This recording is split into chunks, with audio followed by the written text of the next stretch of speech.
Welcome to the Boston's Big Four podcast. Cast. New news about music and sports every week, sometimes. Type shit. Are you like? Oh, are you gonna be Marcus? Say type Yeah. shit. I'm gonna be type shit. nonchalant. Type shit. Yeah, Oh, yeah, you know what I'm nonchalant. saying? Yeah, be super nonchalant. Just say Yeah, nah, nonchalant, man. Justin. Type shit. You're yo, Owen, you doing too much, bro. Look, bro. Yo, Honestly, you doing too much. I'm actually bro. really happy to hear that because I constantly am in fear that I'm not doing enough. Nah, you doing too much, bro. Just act like a no jumper guest. Type. Okay. Yeah, bro. You haven't taken nearly enough Zans to be a no It jumper. could be like Justin relapsed. Boston's Big Four. Ooh, this just Interviews in. Justin. Boston's big relapse. Yeah. I like Boston's it, big actually. biggest relapse of 2025? Question mark. The thumbnail. I'm That would just be our like biggest W or video by L for far. the city. W or L for the city. Boston culture. oh my god. Justin Clancy relapses. W or L. I can't for the believe he Boston did music this. scene. I emoji. Is Mayor Wu gonna get reelected? Vote in the chat. Anyways, Mayor Wu's my neighbor. more like neighbor Wu. Anyways, This is your name, follow too. us at Boston's Neighbor. Big Four if you like stuff like that. But we're in. This was the cold open. We're hot now. Talking about Wu. Can you hear me? Check. I hear you. Am I coming in? What? Give me one more. Yeah, give me one. Mic check. Mic check. What? Yeah. more. Oh yeah. I feel we like I got- can't hear myself. Really? Yeah. Oh, that's so funny. Yeah, you're. I appreciate that we caught this. Okay, there we go. Now we're good. Now we're good. Turn the music up in my headphones. Just engineering things. Somehow, need more just snare. his knob got turned down. So, anyways, We're here. We're on Boston's Big Podcast. Justin Clancy in the barn. In the barn. Boston's Big Barn. Boston's big barn. Boston's Big Sigs inside. Barn. Sigs- cast. heaters got- indoors. We got Sigs We got inside. Sigs We got heaters indoors. It's my dream come true. You know, I would like to thank everybody involved for allowing me to Yeah. have a cig inside. First This is podcast where you could smoke a cig. incredibly liberating. This Really? will not be my first one throughout I love the it. duration. That's of fine. this. I love that. Yeah, That's fine. This is great. This is awesome. I'm very excited. Yeah, man. We get appreciate into you it, coming on boys. again. First time, we were just saying first time in 4 years, I think. 4 years. 2021 was the last time 4 you came on. years, Yeah. So the first thing I have to ask you, because at that time, 2021, we talked about the color blue, which had been 3 years before that. And you Wow. called it bullshit. And you said it was bullshit. So now Wowzers. I have to ask, is Am the I music from 2021 bullshit now? No. Okay. No. All right. No. So, yeah, did Justin switch up on us? Yeah. no. So, So everything doesn't just become bullshit after a couple of years. well, that's subjective. Okay. But so I mean, the color blue. I guess I was being very critical on it just because at the time I was doing something that was like so vastly different Yeah. from what the color blue sounded like that I almost was just totally and completely rejecting my older self. So, will I walk back on that statement to an extent? I think the color blue served the purpose that it was supposed to at that time in my life. Absolutely. And it definitely caught the attention of some people that are now fans of me forever. But my music is significantly better now. Way fucking better. Yeah. Yeah, but I mean, the color blue is still, you know, that's just who I was at the time, and like I was still learning, I was still trying to figure myself out, and as a result, it birthed this person in front of you.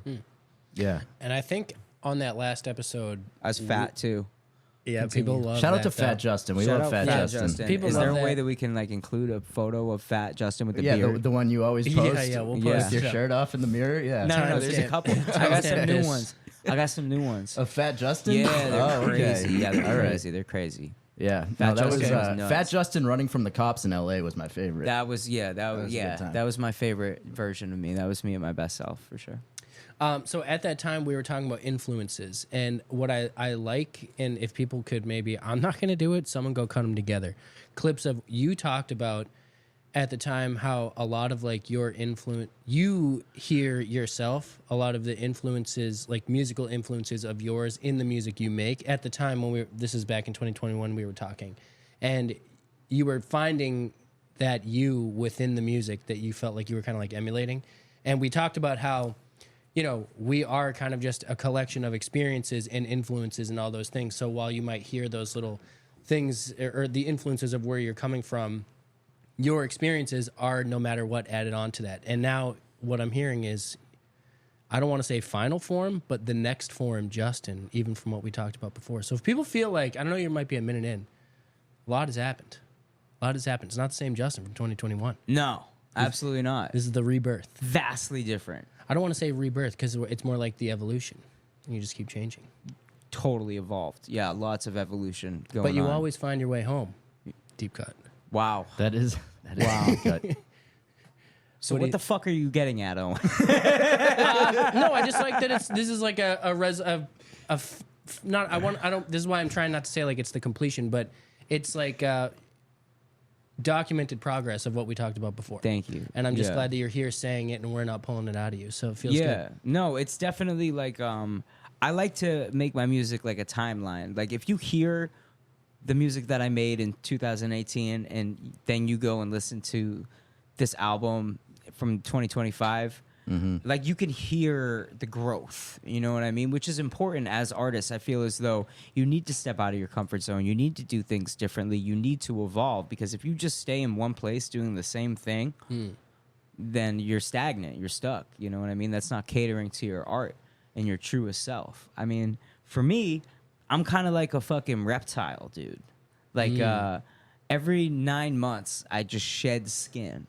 And I just That's become, the analogy. Perfect. Yeah, Love it. I just become like a newer version of me. Not that like I switch up totally or like I'm a different person. More so like creatively, there's like another added layer of depth, or like I might take in something else, or I might just evolve. But it's really what it is. It's all about trying to be better than the person that you were yesterday as a human, and especially as a creative. You just got to beat that man in the mirror, or beat it in the mirror. Yeah, that's Right, right, boys? That's right. We were talking about your media training. And you're gonna have to get us. Yeah. You'll have to give us some of those tips and tricks, because we don't get those Hollywood, tricks, and now we might learn what you got to do in the There mirror. is no media training here. I am an unbarned horse. Okay. Well, you're in a barn We are right in the now, barn, so But now I'm back in Boston's back in big the barn. back in the so- barn. the Yeah. only barn you can Shit. buck in, and that's okay. I'm So- gonna be moving around a lot, dude. Totally All right. fine. Yeah, Proceed. It's all good. We're a fidgety So, podcast. Lots of coffee, no sleep. I love that. Uh-huh. That's actually the combo. We're fucking out here. If anyone wants to know how to make sick music, lots of coffee, no sleep. No sleep, lots of trauma. Yeah. Lots of yeah. And Stir it coffee together, and and what do cigarettes you and no got? sleep and DCs. Coffee, trauma, cigarettes, DCs. Okay, that's a song title. That's the Cheers, Yeah, fucking- that is a Yeah, song title. cheers, That's the Amen next to that, album. brother. Let's go. So you mentioned like Lay it keeping on me, things- Owen. Lay keeping things it fresh. on me. Lay it on thick. Oh, dog. Uh, You like that? Oh, dog. yeah, I've heard that a Right. lot actually. He prefers ozone. That's not a really One could true even say we're in the necessarily. ozone now. Yeah. You live here. We are in the So- ozone. This is where Owen lives. Stainless Studios. Yeah. Yeah, you mentioned like the not doing the same thing every day, like keeping things fresh and like kind of living an experience that's gonna be kind of worth talking about necessarily. Yeah. What are you doing? Like, what is Justin's? If you're like, I need to try something new today, or if you're like, that's my goal for this month. Are you taking a course? Are you taking a class? Are you just going somewhere? What's your? I mean, what do you do? I fucking hate doing the same thing twice. Okay. I hate doing the same thing twice to an extent. So I have like, in the morning, I have a very strict regimen. And it's I go, I get my coffee, I sit on my back deck, I chill, listen to some music, maybe write a little bit, smoke my cigarettes, and go to the gym. It has to be like that every day. I need that alone time so I can reflect and that I can energize myself for the day. Is this at the same time every day? Yeah, How early are we talking? 7. I'm up at like between 7 and 8, Even on the weekends? even on the weekends. If I Wow. sleep in past like 9:30, I'm instantly fucking depressed. I can't, no matter how late I fall asleep. So Okay. I usually, like, example, like last night I crashed at like 2. I was up at 7 today. No problem. Wow. Have to, dude. You got to get up and get moving. So I'll do that, and then the rest of the day is a crapshoot. You know, I can't do the same thing over and over and over and over again. And I feel as though that kind of resonates within the art that I create as well, because I can't do the same song over and over and over again. I can't do the same style over and over and over again. You know what I mean? I can't make the same music video over and over and over again. So the only part of the day where you have like a routine is in the morning. Is what you're saying? Okay. Yeah, It's essentially. a good base. I like what you that. have. It's so weird because when I was a kid, like I fucking hated the mornings, hated them. Yeah. I think And- every kid does. And now waking it's up like, for school, the worst. Yeah, dude, Yeah. it was awful, bro. Terrible. It was awful. My mom used to spray cold water on my face, Damn. like I'm a fucking cat, to get Shout me out up to for your mom. school in the morning, dude. Yeah, yeah. And I'm Parents, sure you're take not notes. surprised by this fact. I mean, your mom is a nice lady. I don't know. Jack doesn't Yes, believe it, she's so very you're nice. denying the victim. I don't believe it. I don't believe Oh, it. She'll victim denier. I'll call her. I'll call her right now. She'll be like, "Yeah, spray the fuck out of him." So she just had like a spray bottle ready to go for that purpose. Yeah, yeah, just like to a spray- Windex bottle Okay, type thing. yeah, Wait, yeah. should we call your mom on the pod? Nah, she FaceTime won't know how your to. mom. She'll freak out. All right. Okay, that's Yeah, fair. then that's she'll just want to talk to Jack. Yeah, that's it. Jack, can we do a pod of you just on the phone with You should do a Justin's mom? podcast with my mom. Yeah, It'd be actually, can we fucking just get your mom on here fiasco, without you? dude? Yeah, That'd yeah. be She'll hilarious. also be ripping cigs inside. I love that. 100%. I love that. That'd be funny. She's the best, though. I love seeing her at your shows. Yeah, she's great. Yeah, she's amazing. She would love that. We should get her on. I would love that. That's my best friend. She could tell us some great stories about you, I bet. Awful stories. You don't want those Not stories. great, but- Yeah, you don't want those stories, dude. No fucking. Were you at my celebration? I was, yeah. Yeah, I heard yeah. some. So you heard some. Yeah. We won't talk about him here, but I heard some. You were at my 10-year. That was great. That was. Yeah. That was a cool experience, That actually. was, I had dude. never been to anything like that before, so Yeah. it was different. Every Thursday. Nice. Yeah. Love Without it. fail for years and years and years and years and years and years and years and years and years. Every Thursday you go to a meeting. That is the one mainstay Yeah. within my schedule. Okay. If I can, if Yeah. I am able, that's my day. I remember you saying when you go on tour, you would even find meetings like on the road sometimes.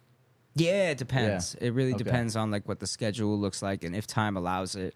But I have before, totally. Yeah. Yeah. So that's, obviously very important to you, something that'll never change. Yeah. 100%. Yeah. Yeah, 100%. Need That's that. one thing that I've consistently done throughout my recovery is I've always, I've always gone to meetings. Yeah. I mean, having that community must be everything, Yeah, it's Yeah. huge, man. And I'm really grateful for it. It's something that keeps me incredibly grounded in like who I am. Mm-hmm. You know what I mean? Like I never forget who I am. It doesn't matter how big I get or like how big the looks are or like what I do. Like I always fall back on like remembering what I come from, who I am, and where the love is. You Yeah. know what I mean? Like and I feel like that's something that has always worked in my favor because I've never gone off the rails and acted like a fucking egotistic piece of shit, like I'm like a famous person or whatever. You go and Yeah. like you see these people in the scene and they act like they're famous and like Oh, yeah. all that shit, and it's so fucking corny, man. Yeah. Like just be you know what I'm saying? Who are like, you guys thinking of right now? Who's And in your, I you, wasn't. you both I had wasn't somebody thinking in of your head. anyone. I'm not thinking of specifically, anyone in but particular. I'm just thinking of how like some of the people that he may be talking about, like he's done more than them and is bigger than them, and they have that. That's subjective though. I'm all just subjective. speaking from my point of view. I'm just saying that like, you've accomplished a lot and you've remained humble throughout. Well, yeah, dude. I mean, I'm just a fucking guy. Yeah. I shouldn't even be alive. And You think about that a lot? yeah, I do. It's gotta be hard not to. I think about that all the time, man, because it's like it's extra innings. You know what I mean? Like That's crazy. It's all extra innings, dude. Everything is bonus points at this point. You know what I mean? Yep. I was given the opportunity to have a new life and to really chase after my dreams, and it would be a disservice not to. I don't want Absolutely. that. I don't want that wasted, not for one fucking second.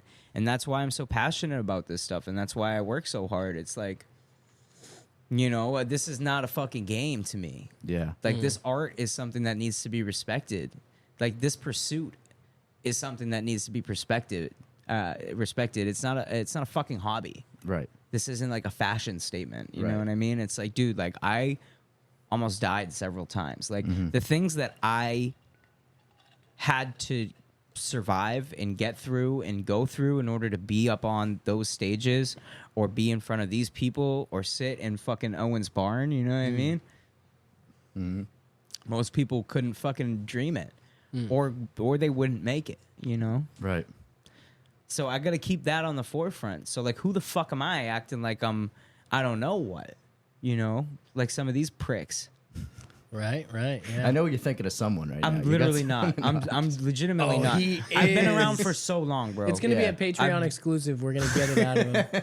No, here's the thing. I'm not even thinking of anyone specific because I've been around for so long. I've been doing this for so long. I've been in the scene for so long, and those people come and go like the fucking wind. Yeah. So I couldn't even tell you anymore who they are. Yeah. You know? Oh, that's that's even worse actually than Yeah. naming him, being like, I forgot about you. Right. Right. I mean, because you were, I just remember the energy. you were in Yeah. the hip hop scene a long time ago, long before Owen and I were involved. No, we're only And you 20. know what? And I learned a lot. I learned more coming up in the Boston underground hip hop scene than I ever did in any other facet of life. What'd you learn? I mean, I learned how to treat people. I learned how not to treat people. I learned how to move in a room full of people you want to speak to and how to speak to them and who to speak to specifically. Yeah. You know, I really, really came up in situations where like I needed to be on point all the time and I needed to be sharp all the time. And I feel like that was like my college, you know? And I took those things and I used them as the building blocks for the foundation of the career that I have today. And I'll never forget any of that. I was fucking Terminology's merch boy, you know what I mean? I remember you saying Like, that. I was like doing, like, I was behind the fucking merch table. Yeah. And then like sometimes I'd go to these shows and I wouldn't even be allowed in. I was so young. It would be like 21 and up. And I'd have to sit in the fucking car outside during the show for hours, several hours. Damn. You know what I mean? You mentioned, I think before, you'd snuck in a bunch of times, right? I would sneak in the shows all Statue, the fucking probably. time. But like my favorite was like sneaking backstage Yeah. just to like move around and meet people. Yeah. Like I remember you said you hid behind Big Shug one I time. hid behind Big Shug. Shout out Big Shug. I hid behind you, bro. Good guy to hide behind. Yeah. I think it was for a Prime show for Primo and Royce the 5'9". And I snuck in on the ramp at the Middle East downstairs because Big Shug is course. very big. Yeah. So Aptly named, I would yeah. just kind of I've seen that guy in the grocery store many behind. times. Holy shit. Yeah. What kind of stuff was he getting? Produce, healthy stuff. Yeah. Yeah. All right. Jack lies sometimes. I just noticed. Yeah. Oh, You didn't man. know what he was getting. You didn't pay attention to No, that he at was all, in the did you? produce section when He I didn't saw him. fucking care. I need to figure out what kind of diet he's on. He's huge. He's a I big gotta guy. get up there. Also, his son makes music now. Is he Trumaine. jacked huge? I heard. I don't know what he looks He's a big dude. Yeah, it's. I Just mean, big? I have not He's been a like, big yo, guy. can I see or feel your muscles? Big Shug. I've never been in the position to do that. I just would imagine he weighs a lot. If you have maybe big in your muscle. name. like. Okay, Yeah. whose muscles do you want to feel in the music scene right now? Who are you thinking might have good muscles to feel? You're the one talking about it, so I mean. I don't know, dude. anyways, John Glass. John Glass. That's John a good Glass. answer. I want to Yeah, feel yeah, John yeah. Glass's That's a good muscles. answer. same Yeah. actually. That's a John good Glass, come answer. on the podcast again. Yeah. And we'll. I want to maybe- hear John Glass sing too. Was that a deep Is that cut? a Should we secret? maybe have Should let we- that? That's a secret. That's a secret. That's All a right. secret. Cut that. Yeah, cut that part out. We were just joking. Yeah, they're not cutting it. Sorry, John. Continue. So I like the music part of it. I feel like it's happening and we're getting to it.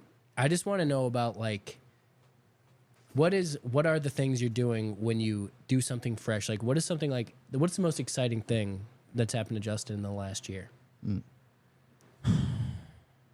And don't feel like you gotta like wow outside me. of music? Yeah, like things. I mean, I'm sure you gotta have some life experience to bring back into the music, you know. So like, are you doing things? I like, got my high school diploma. Hell yeah. We did talk. We haven't talked about this here, but Yeah. that shout out to it. Congratulations. Big shout Yeah, out. that was really exciting. More so just to give to my mom than Yeah. anything. You know what I mean? Because like, I'm so far removed from that part in my life, like my childhood, like and all the mistakes that I made when I was a kid, and like my very limited high school career that I totally fucked up so many times, so badly. Is it the same building you were in too, or has it been updated and stuff? Because I'm wondering, does it feel exactly the same? Like, are the emotions? So I didn't physically go to the school. Okay. They just had like a specific, like it was like a theater-esque Gotcha. type place where they held the ceremony. And then I spoke, and then in return they gave me a diploma. It's got to be crazy nostalgia, but also like a completion feeling. Like I can't. It was cool. I imagine. mean, those kids didn't give a fuck about what I had to say. They did not Really? want to hear none of it. They were like, "Dude, get me out of here." They were Nobody like, "Give me gives a my." shit, yeah. They were like, "Man, give me my fucking diploma." And I was like, "You know what? I feel you, dude. Like, I wouldn't want to listen to me either, but I'm just doing this because I gotta." It felt good. It was healing. But it was more so like being able to give that moment to my mom. Yeah. You know, because that's always something that I felt like, damn, like I didn't even graduate. Like I made it this far. Like I don't even, I never even It's not had like a you need it at this GED. point. I don't need it. No, Right. I don't need it. You know what I mean? It's just one of those things that it felt good to get. It was like a closing of a chapter. Yeah. Yeah. It was very healing. What was that moment like when you found out? Because they asked you to speak, right? I cried. No, they asked me to speak, and I was immediately like, well, I don't have a diploma. I was Yeah. like, I'll speak. Can you give me a diploma? And they were like, yep. So you asked them for it, and they just immediately said, Totally. Yeah. Yeah, That's man. awesome. I'm like, yeah, you want me to, yeah, dude, let's do it. I That's was like, I'll awesome. come speak. Like, can I graduate with them? Like, Yeah. they're like, yeah, totally. So that was, I cried for sure. Mm-hmm. I remember crying in my car in the rain and calling my mom, and we cried on the phone together. It was really, it was fucking sweet. That's awesome, man. Yeah, it was really sweet. Really, really sweet. I'll always remember that moment. I'm glad you got that. Not everybody does, and it's a great chance that you got. It's a second chance. Yeah, Yeah. exactly. It was a second chance. And you know, something that I don't take for granted for any fucking moment in my life. Right. I've had my fair share of second chances, man, and I make sure that on the second time I get it right. Mm-hmm. You know, that's all that matters, really. And that's a good way to get closure for that kind of point in your life. Exactly. You know, you think about that part of your life obviously a lot, and that kind of closes the book on it a little bit. Yeah. Yeah. Yeah. I mean, there's been a lot of things in the past year that have kind of closed the book on like that chapter in my life, and now I'm like really looking forward to what's next and like who, like the man I'm gonna continue to become every day. You know, it's fucking sweet, dude. Like the journey is great. It's Yeah. painful, but it's fucking great. Yeah. I love it. What? This is a little what? off topic. What? Owen? It's What? a little off topic. So the last time you had just come back from LA, Yeah. you had been off the beefs, and What? on off the beefs and on hot chicken. That was like your new thing. Oh, that was a low. That was a hot low. chicken was a low. Oh yeah, that was me. Oh, yeah, because that was a Fat Justin. Super low. Yeah, yeah. You yeah, weren't yeah. Fat Justin last time you came on. No, last time I came on, I was incredibly skinny, Justin. you were. You were just I'm so still he- skinny, Justin, but I'm like in shape now, Justin. You know Yeah, what yeah. I mean? Jack Like, Justin. little We're bit. here for Jack A little Justin. bit Jack Justin. Yeah, I should be the Boston artist whose muscles you want to feel. Yeah. You should have yeah, just said yeah. yourself. Yeah. Yeah, I I do feel wanna them feel every your day, muscles, dude. Yeah, know? you get to feel them. Turns out you can't get out of here until we do feel him. It turns out you're actually stuck in the fucking barn, dude. Get naked in the barn now. You're like, it's actually 81 degrees now. Time to take your shirt off. Look at Owen's That's got why the he's been fucking tracking the temperature the whole He's got the fucking temperature We're reader at like a 82.6 psycho. right Yeah, now. We're keeps getting coming there, in. He's dude. like, you know, we're probably gonna be floating somewhere between 77 and 78 degrees Fahrenheit inside of this Damn, barn. that's a great so- impression of me, dude. I'm just waiting. You're like, as soon as it hits 84, I'm telling Justin to take his it- fucking shirt. it's I funny start because stripping, dude. before you got here, even it's fun. It's crazy you're even saying this because before you got here, I was checking the temperature like at the rate that it was going down per like the time that was passing. Every 5 minutes we got an update on the temperature. In here. Like, so when I was in there and, increased. and you were like, yeah, he's checking the temperature in the barn, I thought it was something like bunny related. I thought it was something Pepe related. No, But no, Pepe's it's like good. He's like got the AC. barn, like for the fucking humans. yeah, yeah, for this us. is a human barn. It's for us. Insane. So the barn usually has a nice neutral temp, but when it's extreme, you know, like it was a hot day, it takes a little while for that hot air to get out of here. Bro, you're Been a good. hot It's summer. fine. I'm fine, dude. Dude, Justin, dude, you look I feel fine. like Justin's been doing this passive look aggressive fine. thing. You look fine. I feel like Justin actually is mad at me. And chat, let us know what you think is going on, because this whole time I've been getting like this energy from Justin, and I'm afraid that maybe I'm misstepping. He's hard but to I'm read also like, sometimes. this is my fucking house, so I don't know like, what I'm supposed to do. What do you mean, dude? We're fine, bro. All right, no, We're no, fine. Everyone's yeah, fine. you're right. Get Everything, that. yeah, Yeah, timestamp everything's that, all and we're good. cutting that out. Cut that part out. Cut that part out. Whoa, oh yeah, no, I You're just happy. panicked. I'm happy. I Yeah. fucking guess, dude. No, I just panicked. And but we were talking about the hot chicken, the beef thing. You mentioned that hot chicken. There's no beefs out in L.A. No. So you switched to hot chicken, and I don't know did. anything about the calorie difference. If that was maybe the thing that did you in. But I mean, it's still. why is it got to be hot though?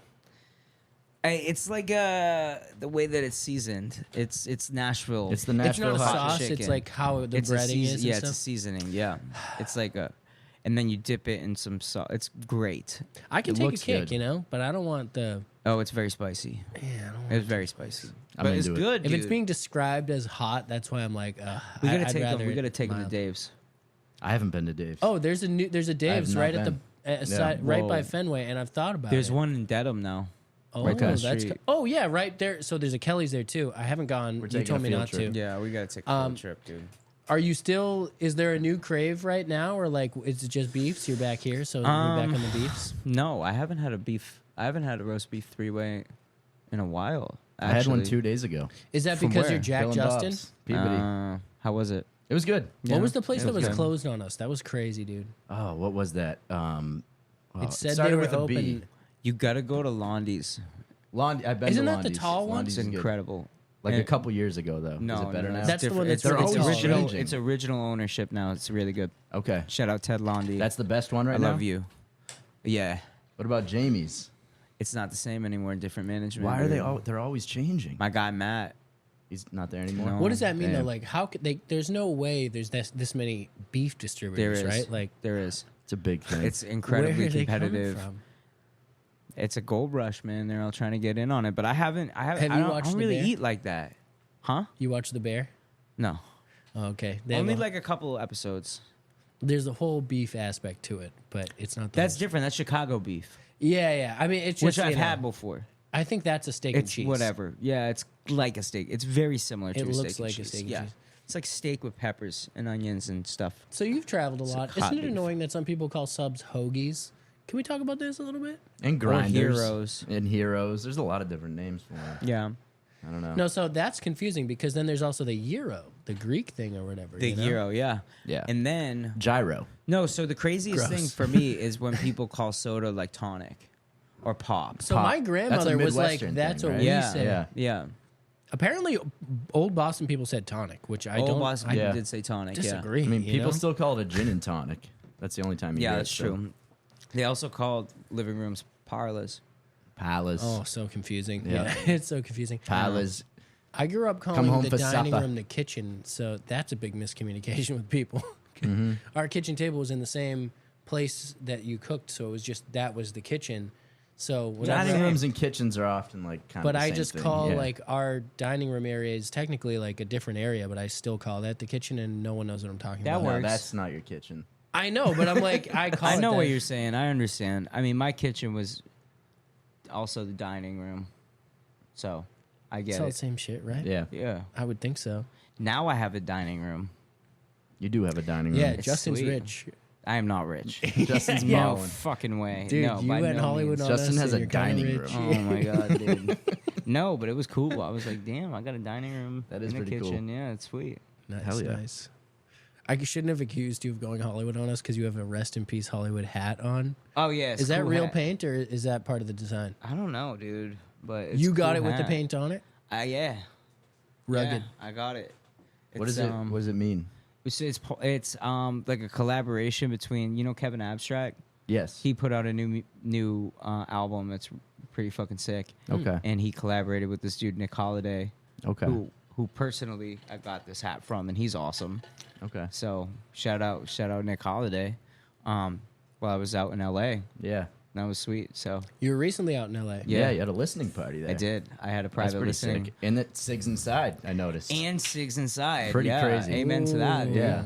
Sigs Inside in Hollywood, old school Hollywood Hard to shit. find That was these pretty days, cool. right? It was fucking Dude, tight. the videos of you listening to your album and just smoking cigs inside, I was like, oh, It Justin's was having the so time sick. of his life Dude, right now. it was so sick. I was like, yo, not only am I force feeding people my album and they can't leave, but I'm also force feeding them my fucking cigarette smoke.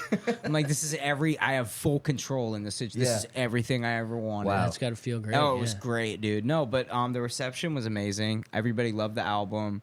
I mean, just being able to fill the room with people that want to listen to what I have to say across the country is fucking awesome, you know? Yeah.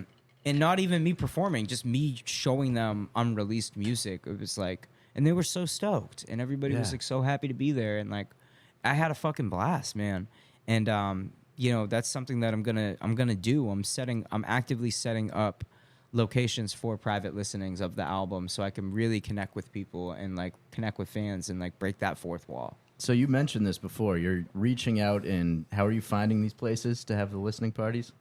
It's gonna be in total intimate setting. So like, I have like some tattoo shops. I have a coffee shop. I have some dude's house. Yeah. I'm just Someone gonna, like offered maybe their a bar? backyard or yeah, something? someone offered their backyard. Yeah. Someone offered their fucking living room, and I like love we're that. just gonna Maybe there gonna was a pull barn in there at some point. Yeah. It could be a barn. up. Okay, Could be the move. big barn Could be the energy. move. You just need to check that Fahrenheit, brother. Dude, we will. We will. We'll get AC. Temp control. We'll get AC for that. But yeah, Yeah. dude. I nearly put it on for this. I feel like it's important to break that fourth wall and give people something tangible. Mm-hmm. Yeah, So I'm really excited about that. that is exciting. You're doing one in Mass. Or you were, I noticed Yeah, today you yeah. put a little poll out on your story. Yeah, but yeah. I feel well, like it's already booked. I I already have hope it. so. It's like, well, too bad if you don't fucking want one because I'm having one and you better go. Sorry, sweaty. Sorry, You're coming. Instagram. Yeah, no. But I don't know when you guys are putting this out, but it's gonna be August 7th. It's gonna be the private listening It'll party. be close. This will. Oh no, this will be like 2 weeks after that. Yeah. So Oh, then it. Okay. Wait, so is this gonna be after my show or before my show? when's the show? My 16th. The 16th. it could be that same week. Holy shit, that's exciting. Yeah. Future me is also excited. Would you for the rather show. it be before or after the show? Whatever you guys want. Okay. I'm cool. Let me just check the schedule. It's all gonna be the same stuff. Because we got a few banked, but we actually not that many. It's okay. You don't have to tell me Yeah. right Yeah, this yeah. We second. don't have to figure it figure it out right now. We'll figure it but- out. Yeah. Yeah. It'll be out around the time of the show. Fuck yeah. Yeah. One question I have is Ask. you. X. All right. So you got sober in 2013, correct? Class of 2013. Dude, you can't talk about that. Oh my god.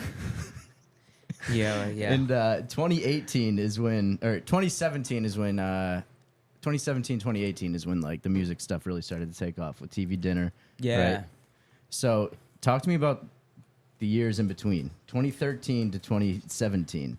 You're pursuing music and you're not reaching, you haven't had that first big hit and you're not selling out crowds yet. And you just got sober. Like, what were those years like, those 4 years? Wow. No one's asked me that. Everyone just assumes that, like, I got sober and then all of a sudden I made fucking great music and everything. I know there like- was a gap in between. There was though. a significant gap. Yeah. Yeah. And a lot of that was, it consisted of me finding myself, figuring out who I am as an artist, but also as a human. Dude, like when I got clean, I didn't even know how to dress. I had to learn how to do everything. Yeah. Like, I didn't know how to live or function or, be a human being without drugs and alcohol. Is that like? Sorry to interrupt, but the not how to dress piece. I just want to understand the thought process of like, does this just mean like, it's not even like it's not even choice being made throughout the day. Like you just put something on you and then like whatever is there. Like is that? I don't understand that. No, so I didn't know how to dress in a sense of like I didn't have an identity outside see. of using. Okay. So really, it was just like a baby. Like I was just learning what Justin liked because I didn't know what Justin liked. All I knew is that Justin liked to do drugs, You knew you liked music, obviously. and I knew I liked music. Yeah, I mean the music has been a constant even before I got clean, Right. and then even before I became addicted to substances. I Right. was always making music no matter what. Like that's why this shit ain't brand new, bro. Like I've been doing this for my whole life. Don't get it twisted, but. Aren't there like baby pictures of you with instruments and stuff? Yeah. My whole life, my whole entire life. But so I first got clean, and I was a rapper. Yep. Very bap. very boom bap, very white rapper. Better bars than you give yourself credit for, by Oh, the way. you could spit. Thank you. It was really just, you know, I started right away. I was writing to like beats on YouTube in my room in my halfway house, and just Okay. like every day it was like, you know, I was the kid with headphones. You'd Yep. see me around, and I'd always have headphones, or I'd always be rapping, or I'd always be writing, or I'd always be thinking, and you know, trying to like get it up and going. I do like these little bar and grill performances, you know what I mean? And I was working on a project with John Glass. Okay. And you know, I think the first thing I did was try and book a show. Yeah. And I'll never forget the first show I did when I was clean. I played in Warwick, Rhode Island with Cassidy, and I think I paid like $300 to open up for Wow. her. Right? I never Cassidy, forget, crazy. motherfucker. I know you made me pay. You know who you were. Yeah. He also stole ideas from Casso, but fuck. No, No, that's no, Kasky. no. That's Oh, am I Kasky. thinking of Wrong. somebody Yeah, else? we're No, talking but my about God. Cassidy didn't make me pay. It was a promoter. I, This was back when pay to Cut it. play. This Yeah, was pay to play was big back this was then. back when pay to play was like the Yeah, standard. yeah, yeah. So Oh, yeah. I was doing shows like that, and it was in Rhode Island. Now, mind you, at this point in time in my life, 2014, I was very much so. I belonged to the Commonwealth of Massachusetts, so I could not legally cross state lines without consulting with the Commonwealth of Massachusetts prior to doing so. Wow. Okay. However, I still would frequently. Yeah. I remember once my PO called me and like I was in LA, and I was like, You went all the way to Pretty LA? far, dude. I was like, fuck. I'm like, I'm at a funeral. Sorry, dude. But anyways, so I was probably like 3 months clean, something like that. And I brought a bunch of people from like all these sober houses and halfway houses to the fucking Cassidy show in Rhode Island. And I'll never forget, there was this girl that came with us, and she was also on probation and just so happened to have an ankle monitor. Nice. And she wound up getting lugged at the show because she too was not supposed to cross state lines. Oh, you hate to see it. But Oh I was my God. a lot of it, bro, was just defining myself, who I am, who I wanted to be, what I wanted to do. And I made this mixtape with John Glass. And actually, he's an incredible guy because this whole entire time I would go to his house and I would record and I'd try and pay him. And he'd be like, no, don't worry about it. Like, you know, we'll take care of it when the album's done in a lump sum, right? And this happened throughout the process of making this project, this mixtape. And then when I got a year clean, I released this mixtape, you know, my first year clean. I was 20. And he was like, happy 1 year, don't pay me. What a guy. You know, and there were like things like that really lit the fire and made me like want to just go for it and go harder and do more. And I'm just really glad that, you know, the culmination of those things played out the way that they did. I was also interning for Show Off under Bedlam. Okay. Under Brandon. Shout out Brandon. Shout out Bedlam. He taught yeah. me everything. I mean, early knows a on, he lot. taught me so much. So, like, really, I was getting some skin in the game, dude. Yeah. I was driving from a halfway house an hour and a half away. I was living on Cape Cod, Okay. right? I would drive from Falmouth to Boston to meet up with Brandon and get CDs and pass out CDs for whatever artist we were servicing at that moment. Wow. I'd stand out in the cold in front of fucking House of Blues after a G-Eazy show to pass out CDs. Wow. Stand out in the rain after shows to pass out CDs, get pictures of people with CDs, put up posters, put up flyers, put up stickers, work all sorts of different things, and really just pay dues, all while doing like little open mics, little underground shows. Then you know, that turned into doing events at the Wonder Bar with Mind Spray and like all of these little things. And it was just getting the reps in and getting Yeah. the reps in and learning who I was and who I didn't want to be. And you know, it was a lot. And like, dude, I really was outside and I was really paying my fucking dues. Like, Yeah. you ask anybody that's been in the scene for a long time, they'll tell you I was really out there. Every single show, every single event, Yeah. meeting everyone. I even interned at Laced Okay. Really? with Jamel. Yeah, with Joe. Yeah. Is Laced even still around right now? Oh yeah, they're huge. Oh, yeah. They're Really? in every mall. But this was back when there was just one on right off Oh, of it's still Mass in Ave. Copley. Maybe I thought it moved, or is the one still not in? Bro, They it's have in more than every one single location. mall. It's Yeah. in every Okay. single mall in Massachusetts. But this was back when it They was used to just have one events, yeah. location. But I knew that if I was there, I'd meet people and Right. I'd be able to network with people. And it was just political campaigning. So there's a lot of like behind the scenes work and a lot of footwork that I did early on in order to be who I am today. And people don't realize it. Right. People don't see that. So during that gap period, I was doing a fuck ton of stuff. A fuck ton of stuff. Really just getting out there and having that experience. And also like trying to maintain recovery Yeah. Yeah. so early on. Yeah. Was that part of the like? Are you part?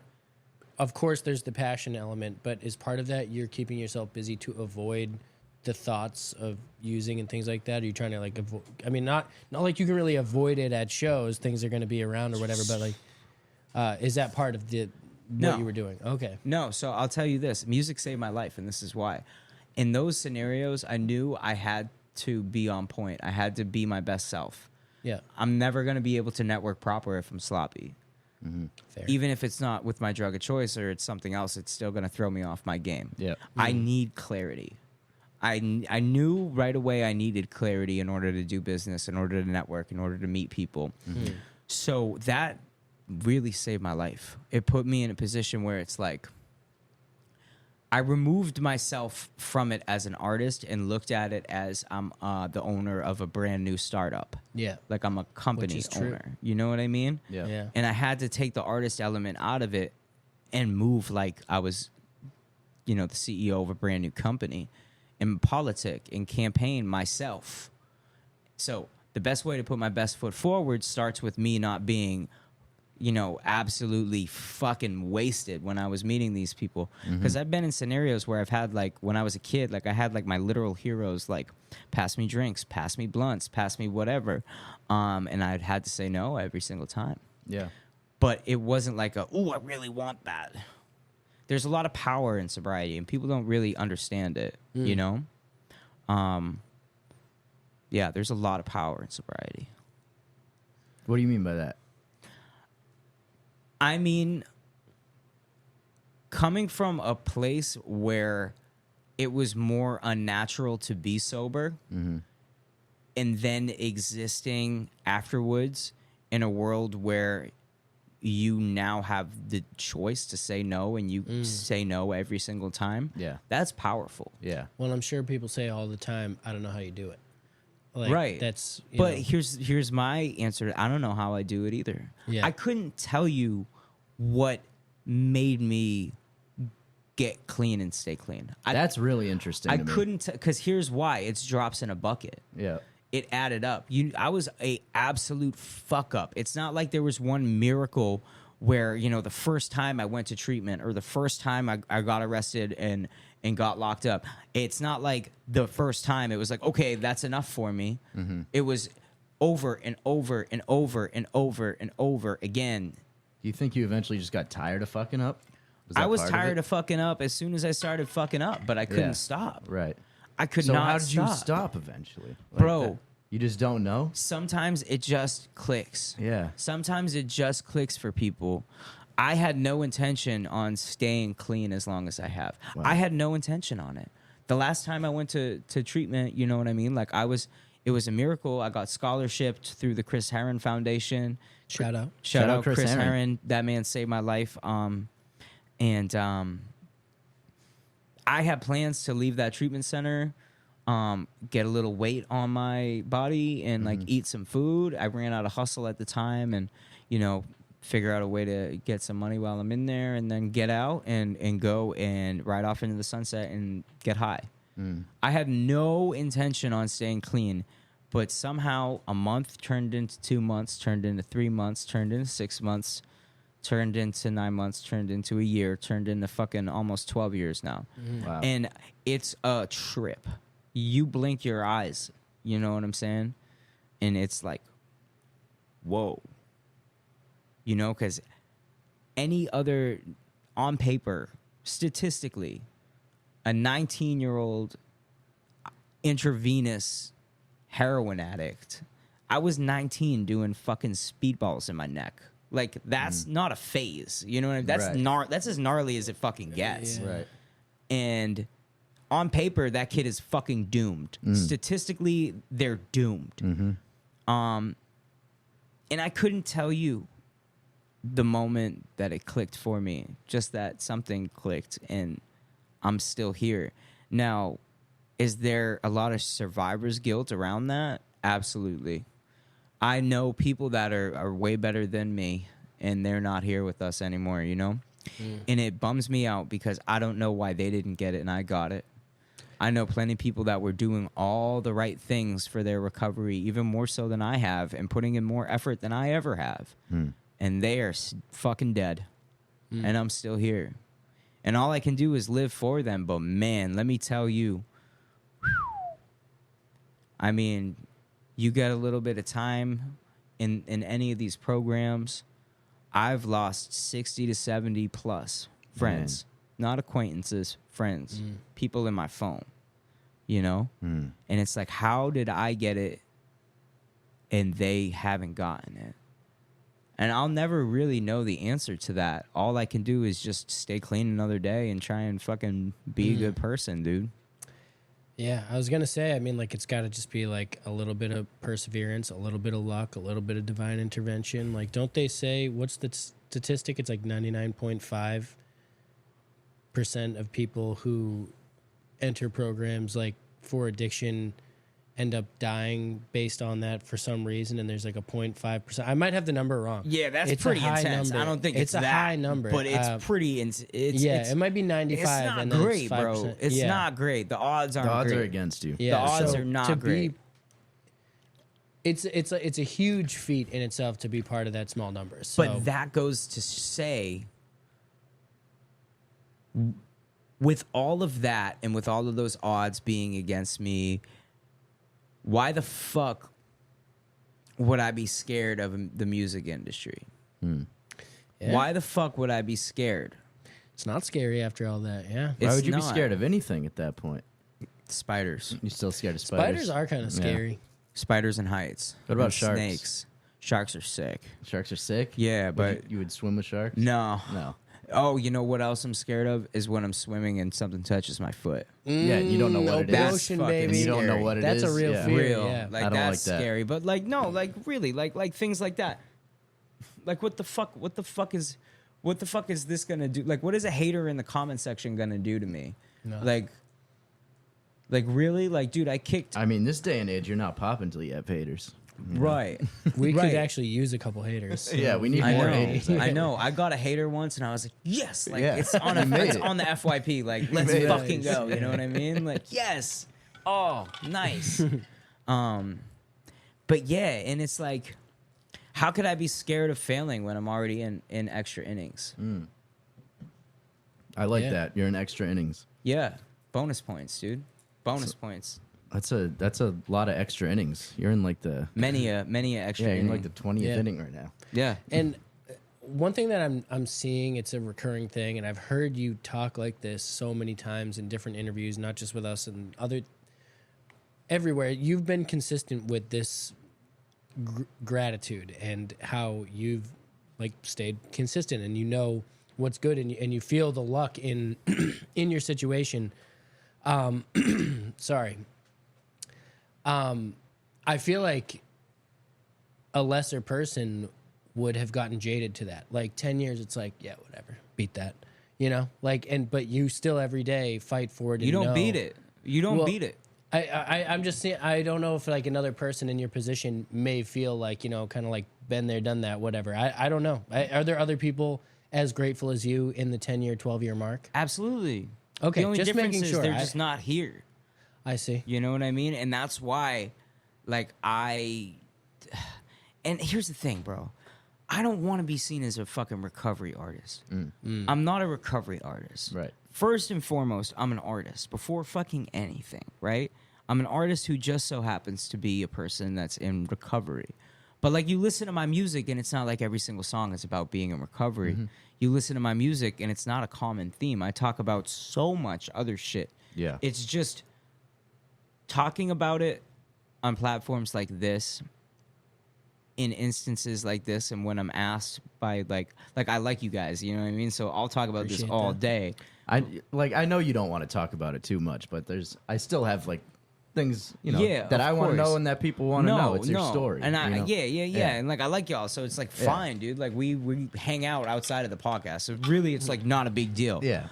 If it was just like, you know, a random podcast I'd never been on and they wanted to take the low-hanging fruit of like, let's ask him about heroin. You know what I mean? Like Remember when you were in that Jews in Recovery article? That was great. What?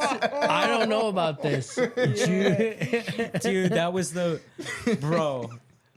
Oh my god. That was low hanging fruit. So I was in.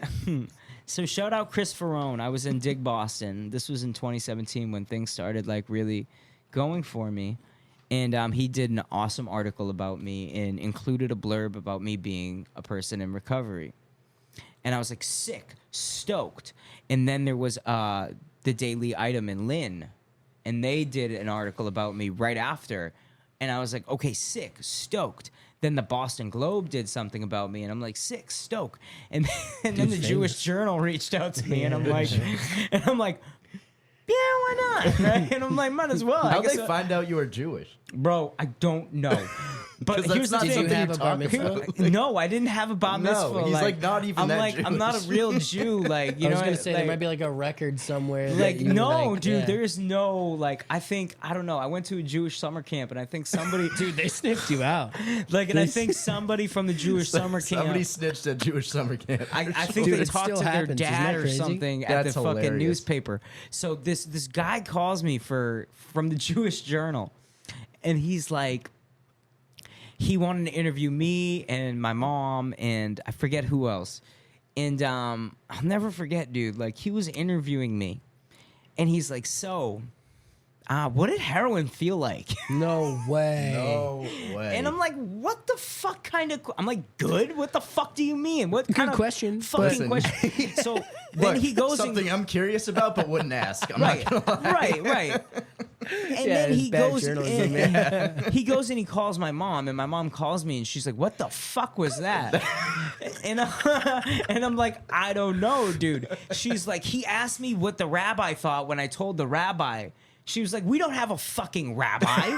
Yeah. She's like, we never went to temple. We're not religious. Like, just That's like so funny. by birth, I'm That's so technically a Jew crazy. because my mother is also by birth technically a Jew, but we're not like temple Jews. We're like Right. poor Right. Jew, you know what I mean? Cultural, like, yeah. It's like it's different, and we're also Yeah. like like Russian Jews. You know what I mean? Oh, like, that's interesting. so she calls me. She's like, "What the fuck was that?" So I brace myself for the worst possible fucking outcome. Yeah. And then the paper comes in and it says, "Jew in recovery." And I'm like, what the fuck is... I'm like, dude, this needs to get absolutely man. buried. And Is I'm that on still the out front. there? Is it on the Yeah, internet? dude. Yeah. If I somewhere. Dig Google that up. Jew in recovery, am I gonna Nah, get? I hope don't so. do it, dude. Don't No, do it, let's- dude. let's and do like, it. I'm like there, like wearing a floral shirt. Oh and, my like, God. Oh my god, it was so fucking. But here's the thing, dude. It's like it's a double-edged sword. There's a lot of Jew in recovery stuff. yeah. The JACs. And shout out to all of them. Yeah, I mean, shout out my fellow Jews in recovery, I guess, man. Holy shit. But That's funny. I just had to bring that up. dude, no, That that's is pretty funny. And it's a double-edged sword because it's like, I was really, Oh, I see it. Yeah, jewishjournal.org. yeah, chill. No, No, that's- we made it far enough. yeah. But like, dude, I speak about it to an extent because I feel as though it's important to speak up and let people know that like it's possible. You know what I mean? Yeah, People of can course. get clean and stay clean. But I'm not. There's a very thin line between a cool story and a gimmick. Yep. And I never want to walk that fucking line. I'm not a gimmick act. My whole entire brand and being and music and art is not about being in recovery. Right. It's just one of the parts of my story. Right. And while it is very important and it is empowering for some, including myself, it is also important to keep on the forefront that I am an artist first. You know what I'm saying? But And that you're 12 years removed from that. So it's right, like, but also like don't get it fucked up. I'm super grateful. Like I'm extremely grateful, and like it's important that people use their voices for good. And when I say for good, I mean like I'm not like trying to fucking capitalize on the fact that I'm in recovery. It's just a footnote in my very vast story. I've dealt with a lot of demons, and that's one of them, and one of the biggest ones for sure. But I never want it to come off as like a gimmick. Like I'm just like grabby. Like look at me, look at me, look at me. and I don't think it ever has come off that way with you. Like you said, the only time it felt like that probably was when there were media outlets trying to spin that. You know what I mean? Like early on, like during the Color Blue time and TV Dinner, like the early articles that were written about you, there was a lot of that. I feel like. And I needed to feel like step you back. separated yourself from that. Over I the needed years. to, bro. Yeah. I had to because it got to a point where it was starting to bleed into the places that I would heal at. You know? And it became uncomfortable. And it became uncomfortable for me to struggle within those spaces. You know? Because at the time, like, there was a Boston Globe article that got published, and it was like my face, and in big bold letters above it, it said recovery. But while this article was being published, like, my dad was dying of cancer. And I was struggling really, really, really, really bad. Like, I was having a very fucking hard time. I was having a hard time, like, managing, you know, watching my hero fucking wither away, and, you know, being strong for him, being strong for my family, and also, like, maintaining my sobriety at that time. It's very fucking difficult. Yep. And I felt as though I couldn't struggle because of the narrative that was being put out, Right. revolving around me. Like I was almost put up on this pedestal of sorts. And if I said, hey, I feel like shit right now, people would be like, well, you're Mr. fucking Recover. How do you feel like shit? Aren't you like the god of recovery? You know what I mean? I would not expect people to think that. But I would it's imagine hard not recovery, to. I only see recovery as being painful. Like, to be honest, But at least in those early stages, I see it as a struggle. Like, I wouldn't think you feel fine because you're in recovery, right? Right. But I mean, also there is another narrative around being in recovery and people being in recovery, and it's like what you said. It's like a victim type of thing. Yeah. And I'm not a fucking victim. Nobody is a fucking victim in recovery. I didn't come this far to come this far. You know what I mean? I'm not a victim. I'm not scared. I'm not like a product or a byproduct of fear.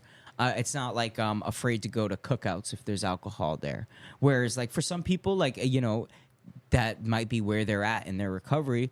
But also, I got clean for the freedom to do whatever I want and go wherever I want and be free in those spaces, you know? Yeah. And that's just what it looks like for me. But a lot of people from the outside looking in, they want to victimize this recovery community and act like we're all these like really broken island of lost toys type people, when it's, I know several hundred people that are total productive members of society that are in recovery. I'm talking like lawyers and politicians and really, really important people. And they're not fucking victims. You know what I mean? Yeah. People in recovery are some of the strongest, most resourceful folks out there, and loving, you know? So it's not like poor, broken people, like, you know what I mean? Yeah, and I only challenge it a little bit because I was hearing that maybe from the outside in, someone thinks like everything's rosy because you're in recovery, and it definitely could be the case when you get your ducks in a row. But like, it just sounds like to an extent there is a struggle, of course, inherently in recovering. I guess that's kind of like what I was, where I was coming from. But also, Right. there's people that anyone can be an addict. So you find yourself in those success or whatever positions, like wherever you are in life, you can readjust and get yourself back there. So that's that makes sense. So well, it's definitely not. it's not like all rainbows and fucking blowjobs. You know what I course, mean? yeah, of When you course. get into recovery, and here's why. Once you take that mask of substances off, you realize that you were the problem all along. There's something that drove you in order to go and do those things. The drugs weren't the problem. The drugs were a symptom, right. Time was, never the cure. Time is never the cure. No. and the drugs just made Made him me anxious. anxious. And it comes with a level of self-awareness that most people don't have. And it's such a double-edged sword, dude. Self-awareness is such a... Because once you gain self-awareness, you're like, oh, fuck. You're like, it was me the whole time. And then once you start making You look in mistakes... the mirror, you're keeps like, me you're up the at guy who's night, been yeah. spending all my you're money. like, fuck you, dude. Like, That guy God damn it, you know?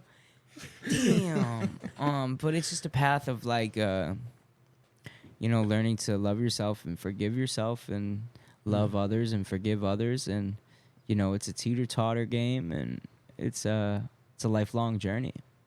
Yeah, no, you've made quite a journey out of it. So it's interesting. Well, I'm glad that you are, you put it out there. It's part of who you are. It's not all of who you are, but like you said, it's interesting to see. And like, it's something, if anyone hasn't, I would say check out the short film Holy of yours, made by what was it, Sun and Moon Productions. Shout out I Eric. found Shout out Eric and Alex. that They're great. song just like kind of painted a picture for me, like that kind of summed it up, and I felt like a really good way of like where you're at with it and where it came from and what that kind of even feels like to go to meetings and stuff. I was like, I don't know what it's like, but it's just interesting to, that song I felt like painted like a really clear picture for me, and we just quoted it a minute Yeah. ago. But I would encourage any listeners, check that out and the whole album. Yeah. But When's check the out album short film. dropping? What's the date? 8/8. 8/8. So it probably... It's probably We- out by the time We this can make probably will this be out out. before then. We could. Yeah, let's we put could. this out before. All right, let's Yeah. do it before. Let's put this bitch out We're before doing it the before. album. That Let's do works, it. yeah. Yeah. So you... when did you first go on tour with Chris Webby? That was, what, Oh, boy, 2021? 2022. 2022? Yeah. Okay. Yeah. And that was... You went a few times, right? Many a All times. over the place. Yeah, I mean, Chris was one of he was one of the first people to really extend the olive branch to me. Yeah. And I'm forever appreciative for that. I remember you sending a Snapchat and being like, I guess Chris Webby wants me on a song. And you were like in Knox's studio. And I was like, oh, that's sick. And then Wow. you have like 3 songs with him now, went on tours with him. Yeah, we Like, became fast friends. Yeah. Yeah, man, he really believes in me and like really backed me and was like, dude, let's fucking go. Like, you want to roll with me? You want to come on tour? Yeah. Like, really solid guy for all of that, And it was good to have those experiences. Absolutely. Was For that sure. Knox who made that happen? Or is that how you guys connected? Essentially, so it's funny, man. The story is really funny, and you never know what seeds that you plant, what they grow into. That's why it's so important to just plant them anyway. Initially, I got this song sent to me by Knox, and he was like, yo, with Henry AZ, he was like, he wants you to do this hook for him, right? So I record this hook, and then I guess he didn't want it anymore. And just passively one day, Webby heard it, and he was like, what the fuck is that? Okay. Because me and Webby have always been 6 degrees of separation, you know what I mean? Yeah. And he heard it, and he was like, what the fuck is that? He was like, dude, let's do this, So, Based on the hook, he built the song around that hook. correct. And that was Lord Knows. That It was was Lord attached to a Knows. beat already, right? Great song. Interesting. So you got that one. You got Superstar. Is there one other one? I actually played guitar on Lord Henry Knows. AZ, you fucked up. You fucked up. Henry AZ is a dude. good dude, man. I really fuck with him, but I really, really fuck with Henry AZ. He's good people, but if it weren't for him, I don't know. I don't know what would have happened because that situation landed in my lap, So Yeah. Henry AZ, good job. good job, man. Yeah, that was Good fucking sweet, dude. But like, man, it was a trip, and then. We did Lord Knows, and we shot the music video in the snow, and Yep. it was so fucking cold. That's a great music video, It was too. a killer music video, Was. and then like we went on tour, and it was my first experience, like really, really touring. Like I had been on tour before. I was on Vans Warped Tour in 2018. Yep, I remember that. And guy's this was rich. like way different. What? I'm saying that you're rich. I'm not Vans Warped fucking Tour? rich, dude. No Big way. bucks, dude. No, it was not big bucks. I was playing on the parking lot stages, Okay, bro. okay. I was like, it's called the Transform stage. Okay, Is- I only went. Wasn't that like the last before year that. of Warped Tour too? Yeah, it was. Yeah. I was on the last leg, I went in like 2012 and 13. So dude. it Before, was big bucks then. and it was, it's crazy because so my dad actually died 3 days before I left for my first tour. I remember Sorry that to was hear right that. around the That same sucks. time. It was right around the same time. He passed away. The day after he passed away, I had to go and do a national news segment promoting my album and telling my story. And then 2 days later, I'm on the road. Oh my god. And I do Vans Warped Tour.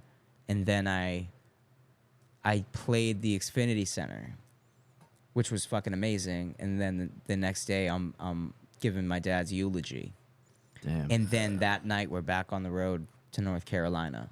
Jeez. So that was my first touring experience, man. And That's so like incomplete on all fronts that you have that intensely emotional moment where you got to give the eulogy, which is harder than any other job, you know, and then yeah, I don't even remember what I the said. weight of just that and then having to go right into go mode of working, and that's something that's probably new to tour like that, especially. So now you're like Absolutely. just going, and there's no time to really process either one of those things. No. So like how long after did you get time ever to process, or did those things kind of just No. So here's the thing, and I talk to people about this all the time whenever they're like going through a situation that's similar or dealing with any sort of grief, is don't push it. Don't push it, because the waves, they come and go at a rate that is unprecedented. You don't know when it's going to hit you. And the more you push back the big waves, the stronger they get and the more off guard they're going to get you. So I'm running from all these things, all these feelings, doing these press runs and doing this tour and all that stuff, just running just far enough to where it won't catch up to me that same day. I go home. I lived alone at the time in Revere, and I fell into one of the deepest fucking depressions of my whole life. You know what I mean? And it was like, Revere sucks? man, I remember. I liked Revere. Revere was sick. I remember dude. your little spot in Revere. Yeah, it was I cool. remember. It was Yep. really cool. It was. Sigs inside also there. Sigs inside. Sigs Nice. not in my house though. No Sigs in the No, house. no Sigs in the house. But man, it was a really trying time, man. Like, I remember I was so depressed. Like my mom would come by and like check on me and like make sure I was fed. I wasn't feeding myself. Like I wasn't cleaning up after myself. Like I was like, I could not function, And the grief was just so strong and so significant and prevalent on all fronts. And I wouldn't talk about it. I would not talk about it. I would just run from it. Were you writing? Were you making music at this Yeah, time? yeah, I was doing my best, but Yeah. the weirdest thing was the only music I could make was like these fucking pop songs. Interesting. Yeah, dude. Why do you think that is? Because it took you away from that situation, kind of lighten the mood a I little couldn't bit? tell you. Yeah. I don't know. Okay. None of them are seeing the light of day. They're Okay. fucking Oh, terrible. really? I thought that maybe. I thought regardless IOU of- might have been one of them. Yeah, regardless of how much is in your savings, you are feeling amazing. You know what? I did write IOU. Because that was around that time. It was a year after. A year they after. passed, I Okay. think. Yeah. Okay. I think Time to work through it. everything that I wrote within that year got scrapped. It was a really weird time for me, and like looking back on it, like it's very fuzzy, dude. Like a significant loss like that, man, you get fuzzy. Isn't that a real thing? Like if you experience significant trauma, like you will have memory loss, Yeah. or severe depression too. Yeah. Yeah, dude, and it's not like anything. It's not like anything I ever experienced before, and like it's been 7 years now since he passed. It was it hit 7 years like maybe a couple days ago, and it's like one of those really weird things, man, cuz at the time I was so used to people passing away in a manner that consisted of an overdose or things like that that could have potentially been prevented at one point in time. But it's like they don't make programs for cancer. They don't make NA or AA meetings where you can, you know, alleviate some of the symptoms of cancer. Yeah. It's just there, dude. You Yeah. know, you can't fucking, it's a sinking ship. And he got diagnosed with it, and it was gone in fucking 5 weeks, 6 weeks right after the diagnosis. No way. That's Yeah, fast. dude. Was it a late diagnosis or was it just that kind? It was, by the time they diagnosed it, it was already terminal. No It had way. already That metastasized. sucks. And And that's you get this news right as you're starting to blow up, like your career's starting to take off. bro, one of the last fucking memories I have of my dad was him like holding up the Boston Globe. Yeah. Wow. And when I did that Color Blue release party, my sister was in the front row FaceTiming him. Wow. Because he planned to go to that show.